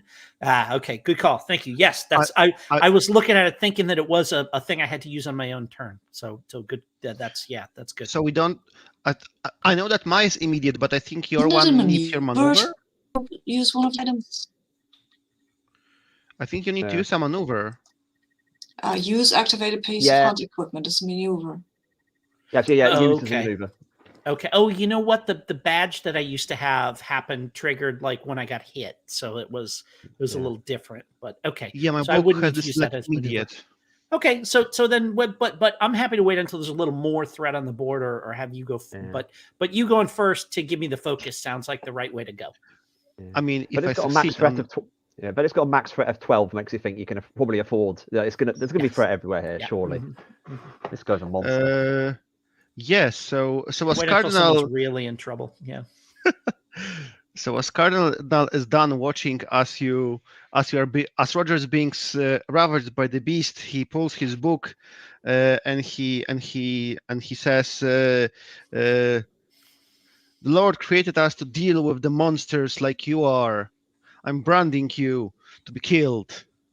And I will use my branding attack and Mark 1 resolve. What does Mark 1 resolve mean? I mean I get to... Yeah, I you lose one, reduce yes? reduce resolve by 1. Yeah. Okay. Yeah. Let me silence the music a little bit. And then I roll my attack, which is wise versus weird. 14. Yep. So 14. Yeah, my hope is that Roger can kill it. We'll see. D20. Good luck. No names because it's a 16. So And that that's means it's a critical. Would you like to do wound damage or resolve damage? As I'm looking at the beast, I see no point in dealing resolve damage to it unless I'm missing some rules. Not with this one, I think. I think he heals so quickly. You almost always wound them, I think. But like I just say, it does vary. I'm asking for the sake of asking. Normally, it's wound. Yeah, especially that. Yeah. So I guess that branding really hurts.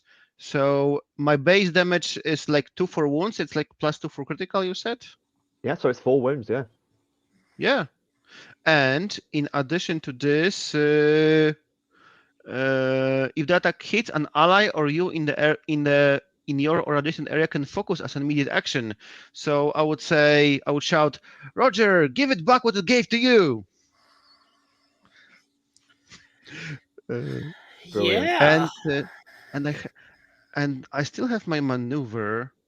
Do we keep? Does the wounds and resolve heal between battles or not? Between hunts? No, it doesn't between hunts. So I wonder if it's Oh, valuable for me. I'll double check that guard. one. I think it doesn't. I think Okay. only if you go back to the Yeah. to the refuge. Yeah. Ah, yeah, you're right. It's a Okay. refuge move, isn't it? So Okay, it's easy to get. It is easy to do it because it's only 1 bone. So I wouldn't worry about healing because you'll probably want to go back to the refuge. Okay, I will not be guarding then. I'll note something else. I believe the refuge also immediately recovers your items. So if you go back to the refuge, you'll get another go at your magic attack item. Yeah. So basically, blow everything you can in an encounter. is my suggestion. I don't follow. Let's deal with it after. But since I hit it, since I inflicted a wound on it, I'm going to mark my book of lore, and we gain 1 lore. And now my maneuver. Terrain. Oh, cool. There are some funky actions to get those terrain tags. Roll sharp, quick, strong. I'm really bad at this. It inflicts resolve damage, range attack, and then it inflicts wounds. Cursed. I guess I'm going to focus myself. That's cool. That means he's less likely to stab you. Yeah. Question.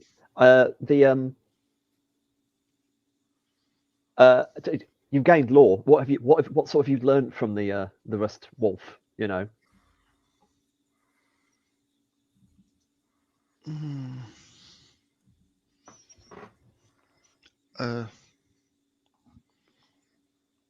I really don't know.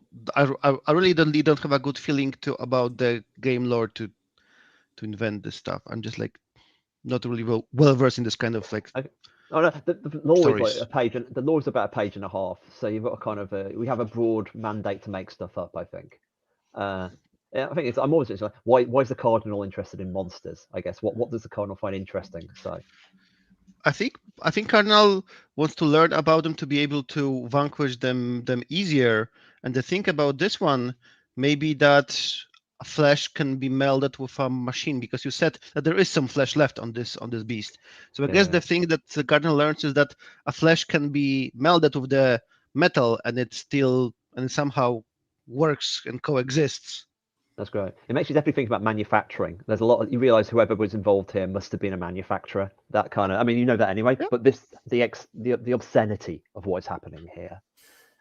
Cool. That's great. You've got focus. It would now get us an interrupt. The fact that it can attack you, it's got to be. Sorry, my brain's gone. David, it's got to be the same person who did the attack, did the interrupt. I just attacked it, so I think you can do it. Yeah. That's only on a miss, isn't it? Or Oh, yeah. Sorry, on a partial hit, because that was a crit. I thought it was like you can actually interrupt whenever between. Oh, turns. maybe I've not read that bit in detail, so I could be wrong on that. Yeah. Front. No, I think it's like. Yeah, you have to spend threat to do it. Yeah. And you gain threat. I'm going to actually spend the interrupt, and I'm going on the cardinal anyway, just because it seems. Why wouldn't I, for story reasons? I go down threat down to 1, and I've got a slash.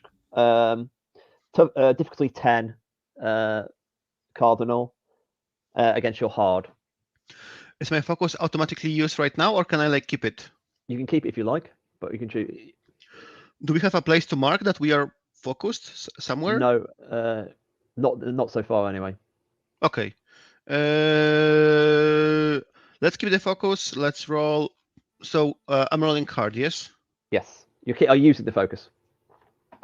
No, I'm not using the focus. Cool. TN 10, so I can only partial succeed at the best. Roll.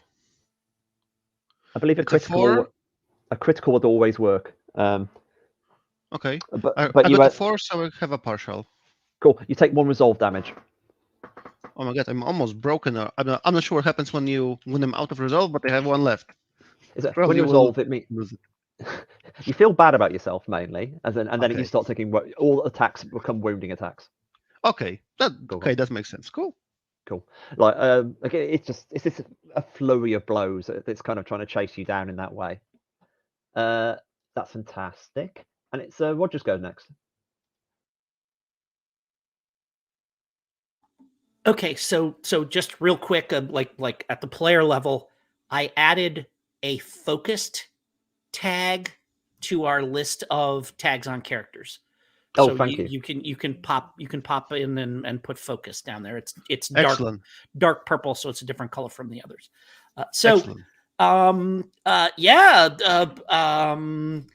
Roger, like the thing kind of slams Roger down, and he gets up and whatever, pours a little gin on his shredded arm and grits his teeth as he disinfects it. That's just a flex. That doesn't do anything mechanical. All right, I've had enough of you. Your head is going to look great over the bar. Referring to the pub that we were at, whatever the pub, I guess I would say, look great over the bar in the pub. And, and he unhauls that great big cleaver and kind of like sets his stance, gets it in both hands. So I'm going to focus before I swing here and then step up and. I already focused you with my you're action. already focused. Is that how does that? It's my special. When I can attack, and then I can allow myself or you to be focused. So I focused you already with my attack. Okay. Then if I've got focus already, I will in fact. So then the first thing I'm going to do is just swing away at it with my cleaver here, and I will go ahead and use that So that is going to cost me, and my cleaver has capacity 3. So, we need a place to keep track of capacity. I've just tracked my capacity down where it says how much capacity it has. So like my revolver is at capacity 0 right now. I should write 0 of 5, I guess.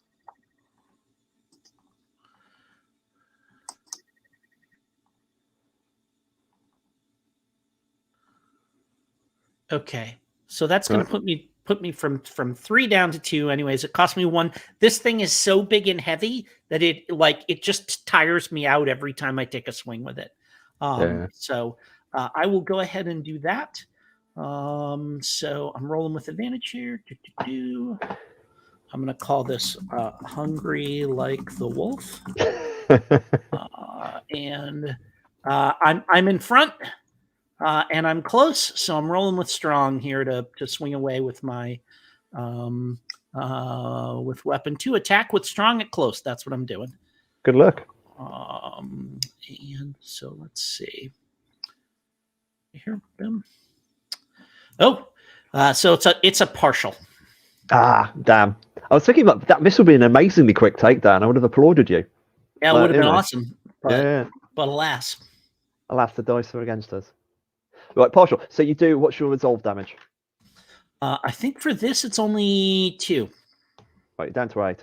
Right. It recharges resolve, like doing resolve to it. It's just going to get all that back as soon as it hits us. So. Yeah. It's never going to hit you. Why? Be brave. And you've got a maneuver left. I do have a maneuver left, which I will. What do I want to do?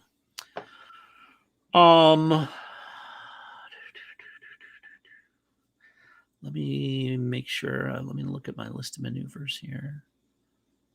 I think focus, guard, move.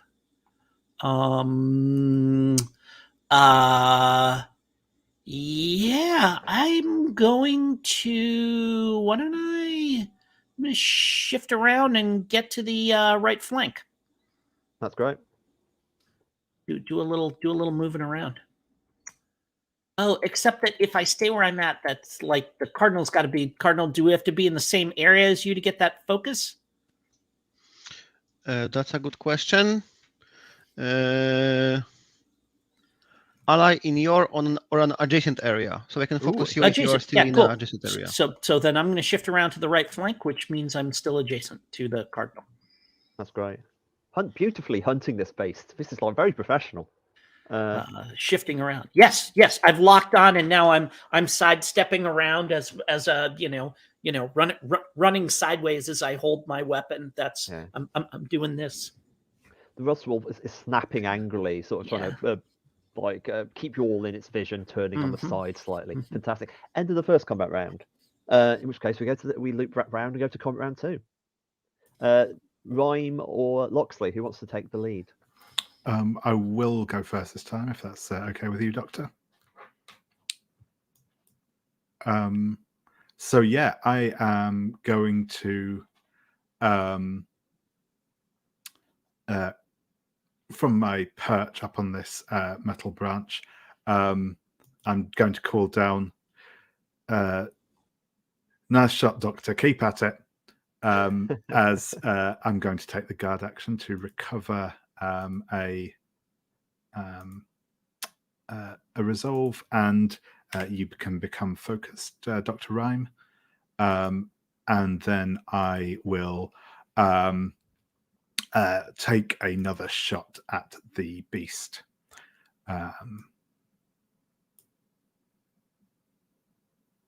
So close, so close.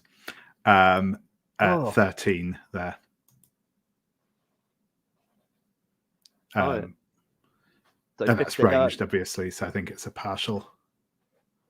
Sorry, like you rolled a 15, yeah, and yours 13. Sorry. Sorry, for some reason that's weird. It said a 15 on mine. It's very weird. Oh yeah, it's just because I've got advantage because I'm elevated, so it's 2 dice. added together. I got a 13 and a 2. The program always adds whatever dice you roll. Yeah. So the big total it gives you is always whatever you rolled added together. Yeah. That's why you can't play Cortex on this. So yes, I think that's a partial because its defense is 14. 14. Range, You're right. So otherwise you do resolve damage, which is resolve damage will be 3, I believe. I do get that's right. When I'm in a terrain tag, I get +1 wound damage, but not resolve. So that's 3 resolve. Fantastic. I'm going to go. I'll just enter that on this sheet. Okay, and it immediately laps back with a slash at you. Toughness 10, hard against your hard. Sure thing. So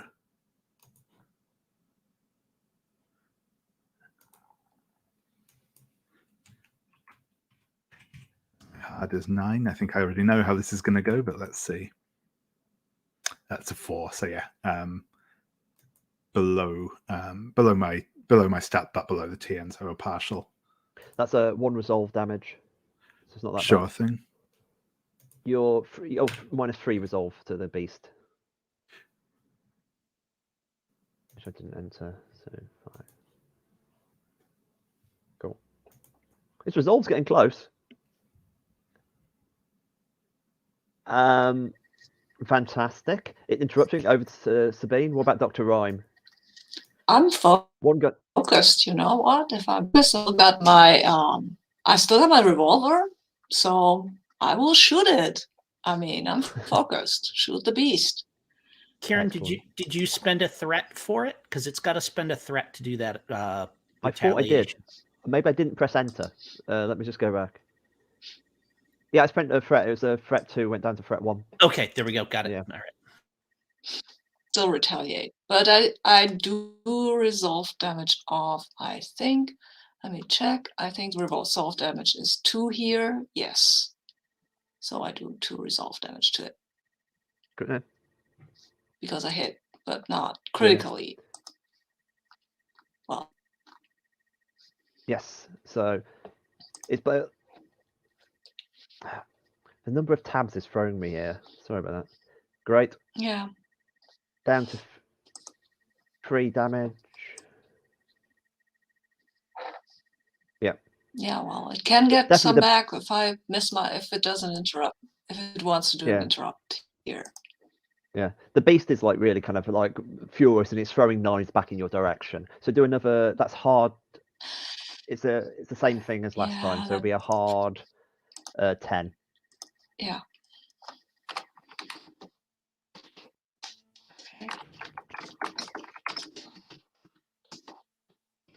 Okay. Probably won't go well. Yep, that's a total failure. So you take wound damage, which is a massive 2 wound. Do you want to describe the wound hitting the knife finding its awful way home? Well, yeah, I'm standing there and I'm kind of shooting, and the knife hits me in the other shoulder, the one with the smaller gun that did the actual damage on the wolf. So I grit my teeth and say a long, involved curse in about 4 different languages, one of which is French. But just saying. Brilliant. And you have a maneuver left. I do have a maneuver left, and I think I will stay where I am and reload my smaller gun. And since it's such a small gun, I think when you reload, restore capacity to full. So, yep. Oh, cool. I forgot that rule. I was looking at things. That's what. Yeah. Now it's enough. Playing that in the flesh and rolling 5d20 is going to be so tiring, especially if the interrupts back. Fantastic. Like you're recovering from the bullet. Now it's the monsters' go. Right. I'm gonna go. First of all, everybody takes 1 threat damage because of my because everyone's except for everyone's Loxley is in cover, therefore everyone in ranged is affected. There's threats in the other 2, which means they're affected as well. So my treacherous ground ability means everyone takes 1 resolve damage. So it's knives Oh, going wait, everywhere. he used he used up our threat in our area, right? Yeah, so I think his Doctor. ability is There's no threat on our area. the wolf's ability is if you have threat in the area or anyone is a tag.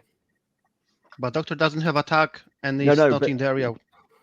the doctor's in the region with Loxley, who has a tag. Yeah. Mm-hmm. It's sort of Oh. twisted because all characters in an area containing. Yep. No, All that okay. have Or- a Oh, that's interesting. Do they mean in the area or do they mean the area? I think What do you Doctor reckon? doesn't have attack themselves, so Yeah, they are not affected. I think that's right. I think it's if they're in an area that has threat, or they themselves have Okay, I a wanted to get terrain tag, but it is not clear. That's not 100% clear, but I think your reading. I'm I think your fine reading either sounds more right than mine. So everyone except for Dr. Rhyme takes resolve damage. Yeah. Cool. Done. Tricky or in a sentence. So Always. do I take resolve damage or not? I'm confused now. No. Sorry. No. No. Cool. Fantastic. So everyone takes 1 point apart from Dr. Rhyme. And I'm going to go, first of all, I'm going to use the ability Lure. I'm going to move one hunter to any area that contains less threat than their current one. Basically moving the cardinal from the region they're in to the one back and moving to ranged. And then I'm going to use Rain of Knives on that region. So everyone in that region gets hit by the Hail of Knives, which is toughness 11 versus quick. So the Cardinal, Rhyme, and Loxley.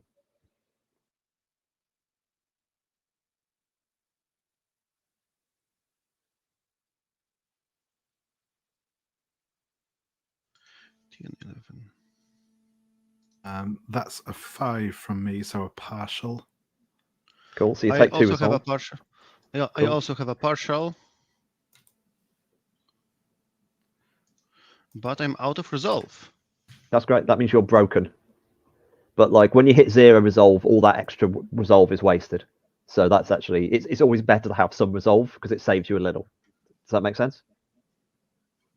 Okay, so because I was broken with the start of round ability, now I take full 2 to the wounds. Yes.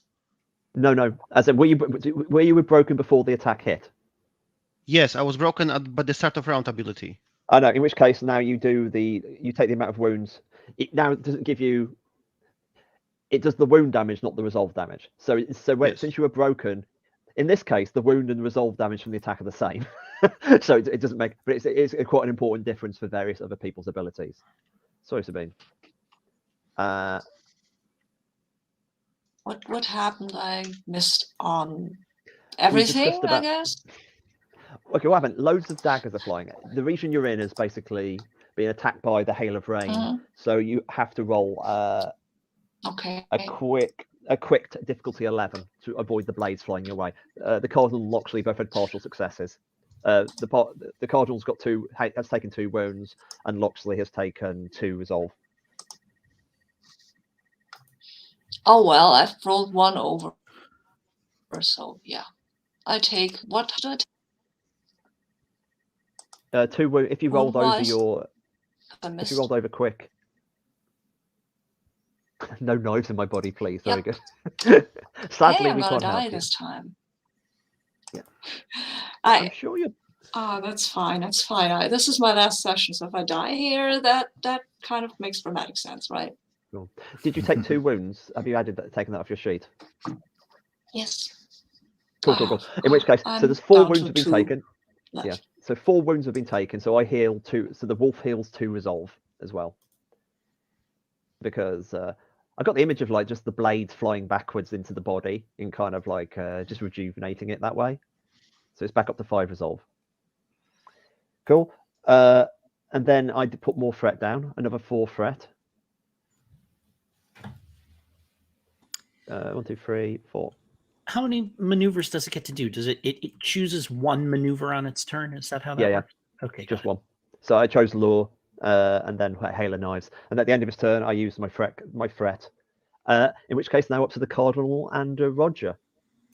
Can you finish this horrible beastie?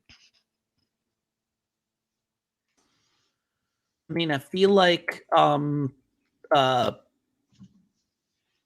do you have anything that that you can do anything at range here, or do you want to? Yes, the book is both ranges, so I can actually still attack with the book. Yeah, I'm gonna go first because to heal us some resolve. Unless you want to go really first. Yeah, let me just swing away because that's all I'm going to be doing. I'm gonna square my stance and kind of squint between like a couple of the bigger knives and see maybe I can catch a little something that looks like a rib there and step in and take a big swing. So I'm going to start by focusing so that I get advantage on this. I'm not super worried about getting hurt myself. I want to take this thing down because I actually have a shot at doing it here. So this is going to put me from 2 down to 1 capacity on my cleaver. And let's see. Let me see if we can bring this thing to the taxidermist. So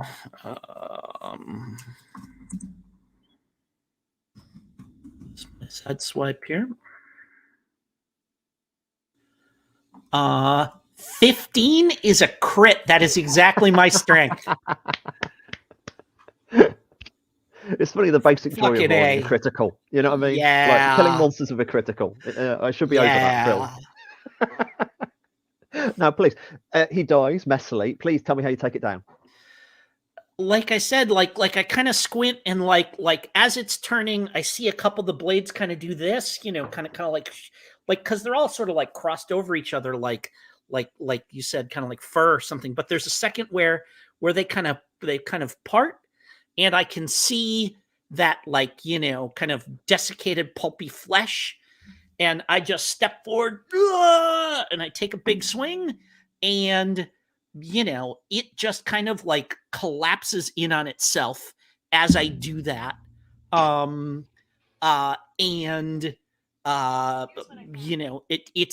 once it staggers, then I can get in there and I'm just hacking away, and there's broken rusty knife blades are kind of flying in the air and everything, and I'm just chopping away at it. And once it's down, then no kidding, like I just step around behind and say, you're going over the bar, and just start hacking its, I'm just going to take its head off so that we can bring it back as a trophy. Roger, this industrial process goes to work like a factory, taking apart the wolf, and eventually it's still and carries on thing. It's done. The ritual's over. The kind of the cultists, as the reality is fading back in, like those big black walls around you fall back, and the cultists are looking at the man who killed their god. Now you can do the baptism ritual if you wish. Like the baptism ritual, Powell, is basically when you harvest the energy from the animal. So I would like everyone to say what you do in the baptism ritual. Starting with actually Roger, because you did the deed. What's the first step in this particular baptism?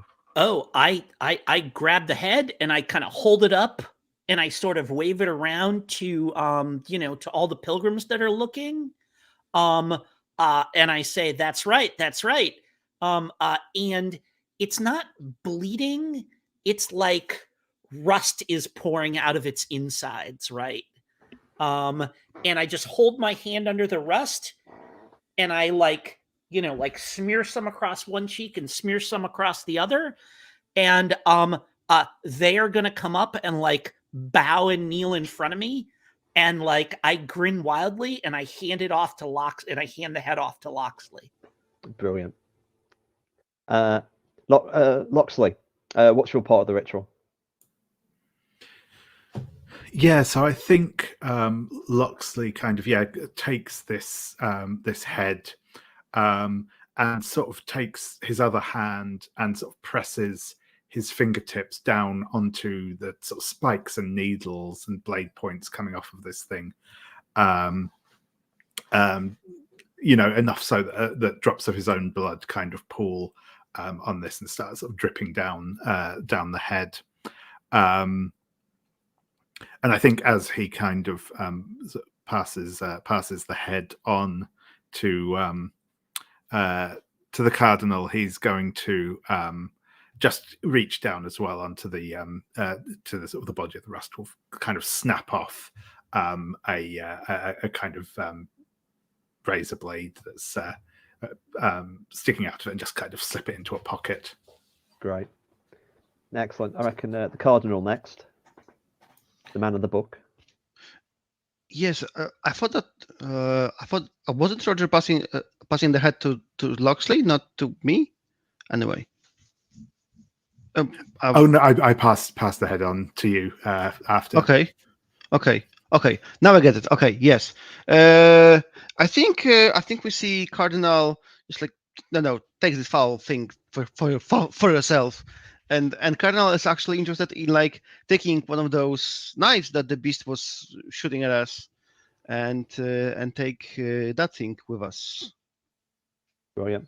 And Sabine, what about Dr. Rhymes' step in the ritual, or the baptism rather? Yeah, well, steps forward as well. Their clothing is white usually, and it's kind of stained a little by now because he's been bleeding on it.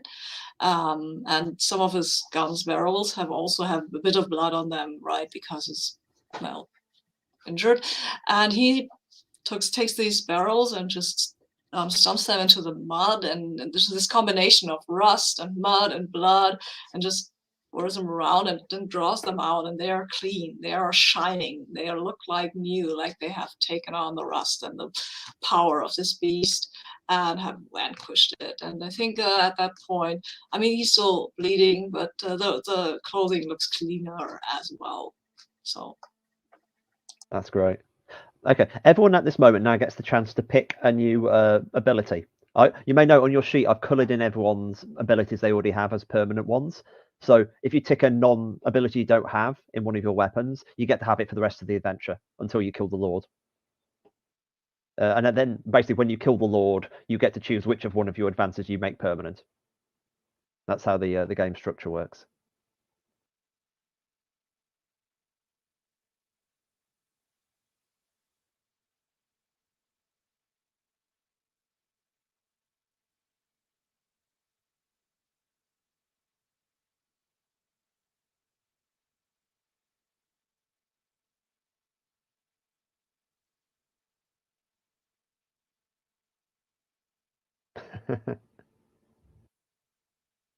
It's a shame you're not next session, because the Doctor, Sabine, because the Doctor unloading with both their guns would be hilarious.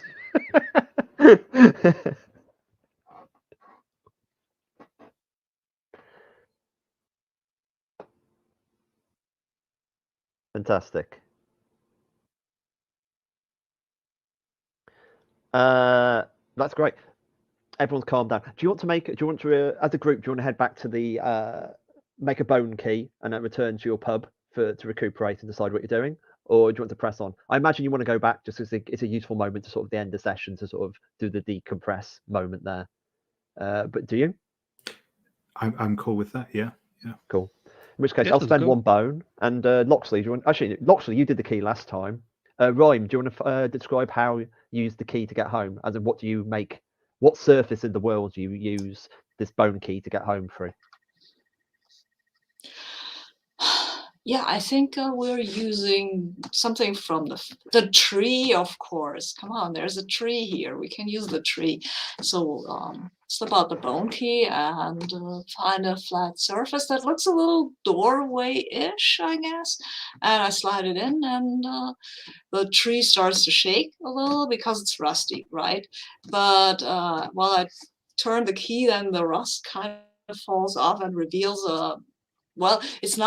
it's not shiny steel, but it looks like normal steel that is not particularly rusted. There are still some spots, but it looks better. And then we can pull open the door and get ourselves home now. Excellent. The door opens and what did we name the pub? I forgot the name. No, I didn't. Has anyone got a good name for a pub? We did not do anything with the pub. Actually, I've got a good idea. The Rusty You come back Pig. and I'm gonna say the pubs used to be called the Rusty Pig, but now you come back and it's called the Dead Wolf. That's strange. You don't remember it being like that. And you're welcomed by Grick, who's got the drinks on the table and waiting for you. At this point, everyone would heal up to their full things. If you look in the actual the refuge tag, it explains what the options are. You can deposit any bones or hearts. You can regain any of the spent utility items you had.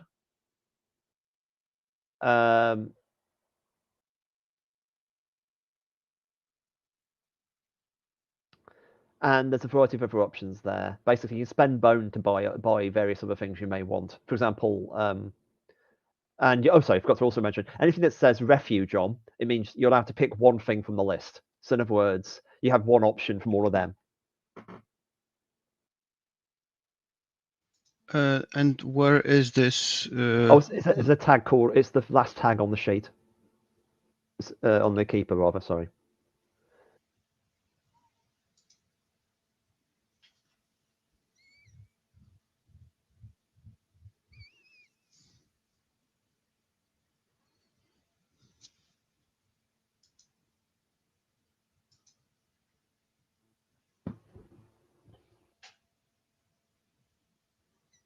Oh yeah, one thing I'll mention because it's not clear on the sheet itself.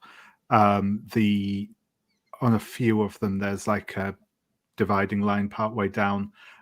We don't have anything under that line until we pay the cost next to the checkbox, essentially.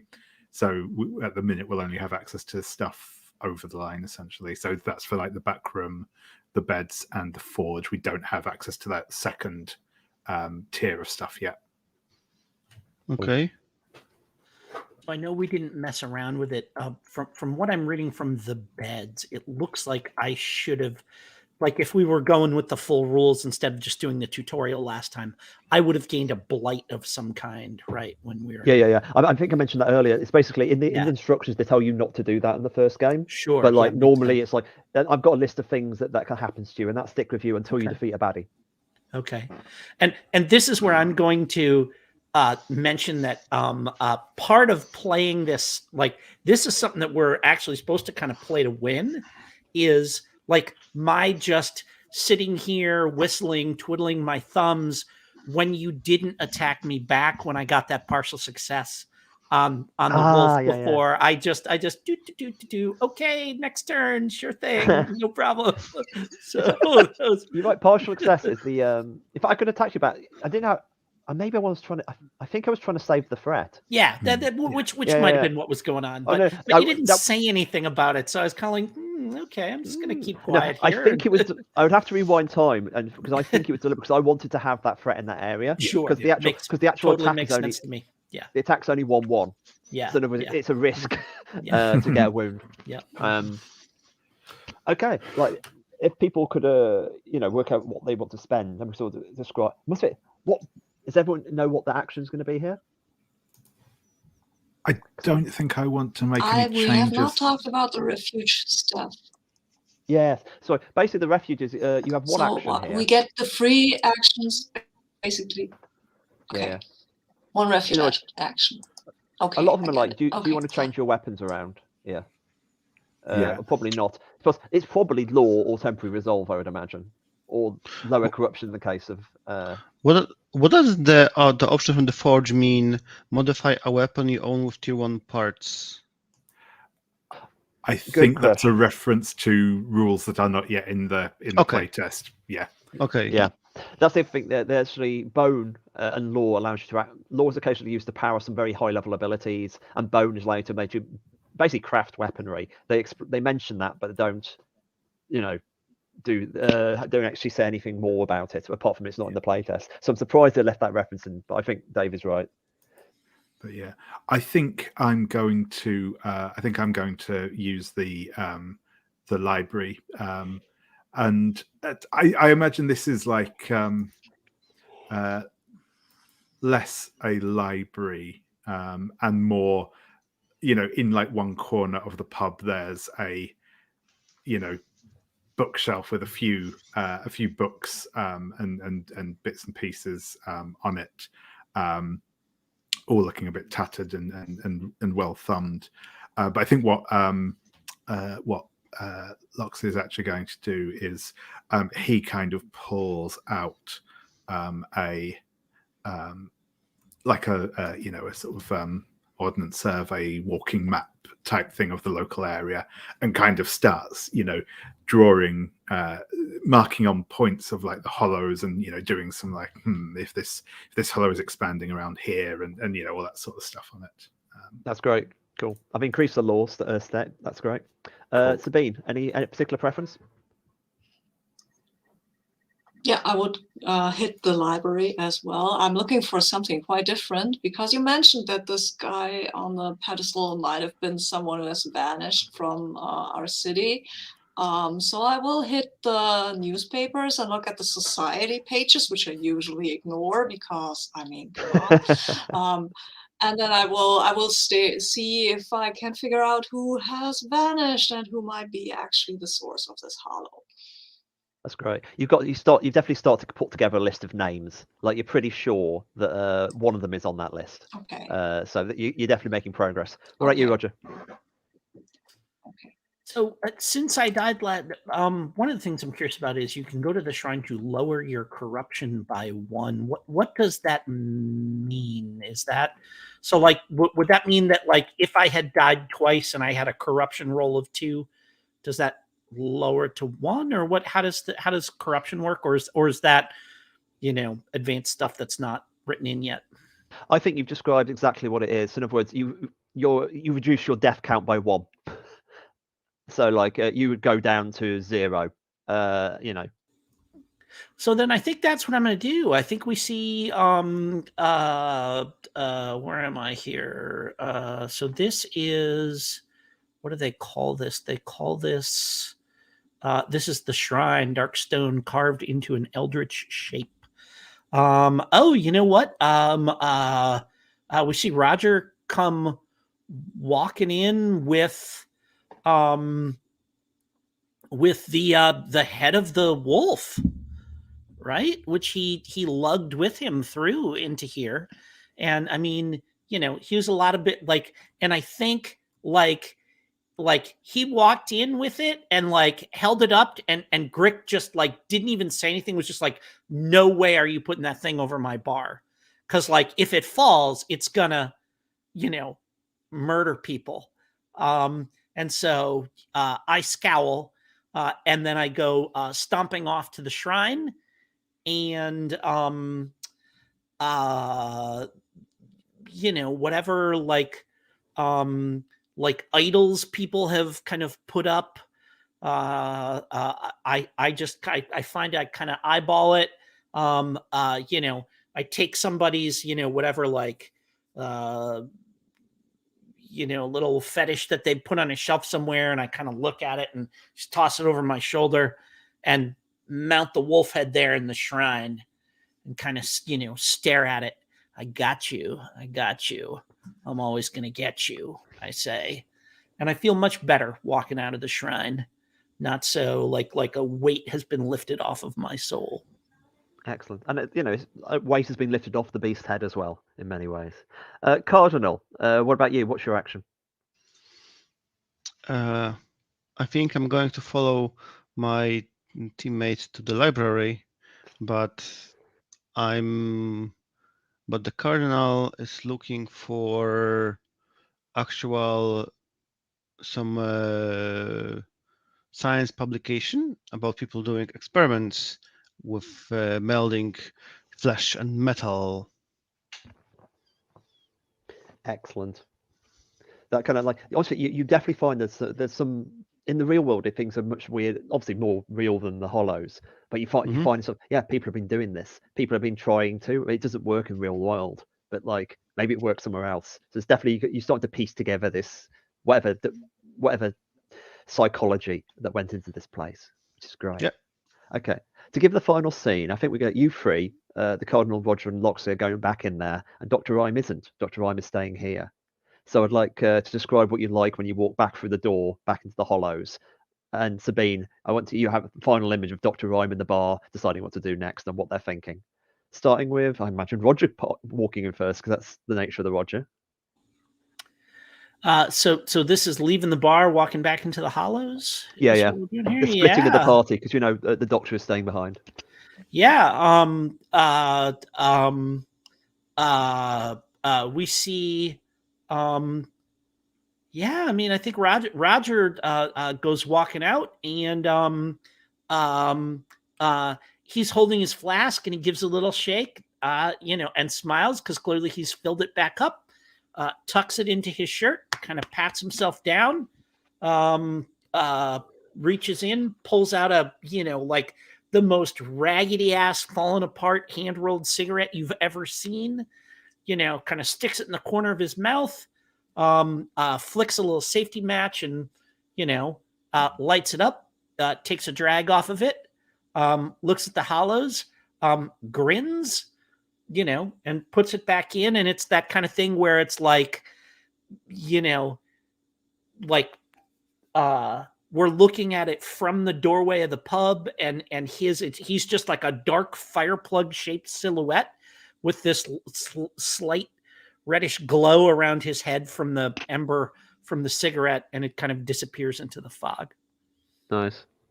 Cardinal following Roger in. Do you want to give us a visual?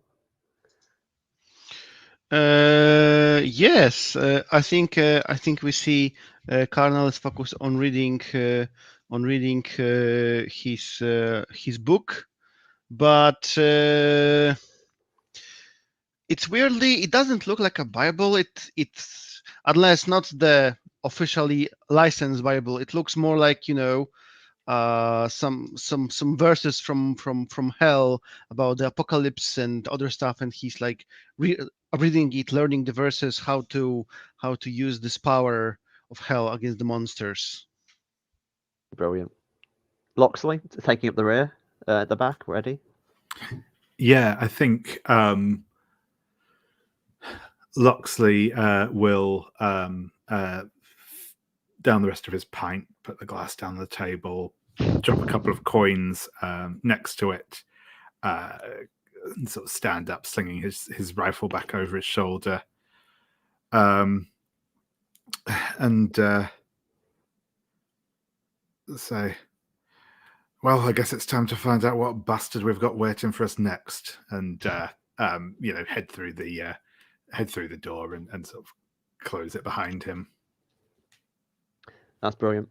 And finally, Rhyme. Obviously, the other party member follows, and then Doctor's alone in the bar. What's the final image we have to do? They're still sitting with the newspapers and staring at one article about a vanished opera singer, and looks at it and says to himself, kind of under his breath, "Well, Amelia, I think I always knew it would end like this. I can't carry someone like Roger to you, but I'm taking you down. I'm sorry, my love." And then we end this. Perfect. And we fade to black, and it's ending the session. Thank you for obviously playing. Everyone was amazing, and thank you for watching, hypothetical watchers.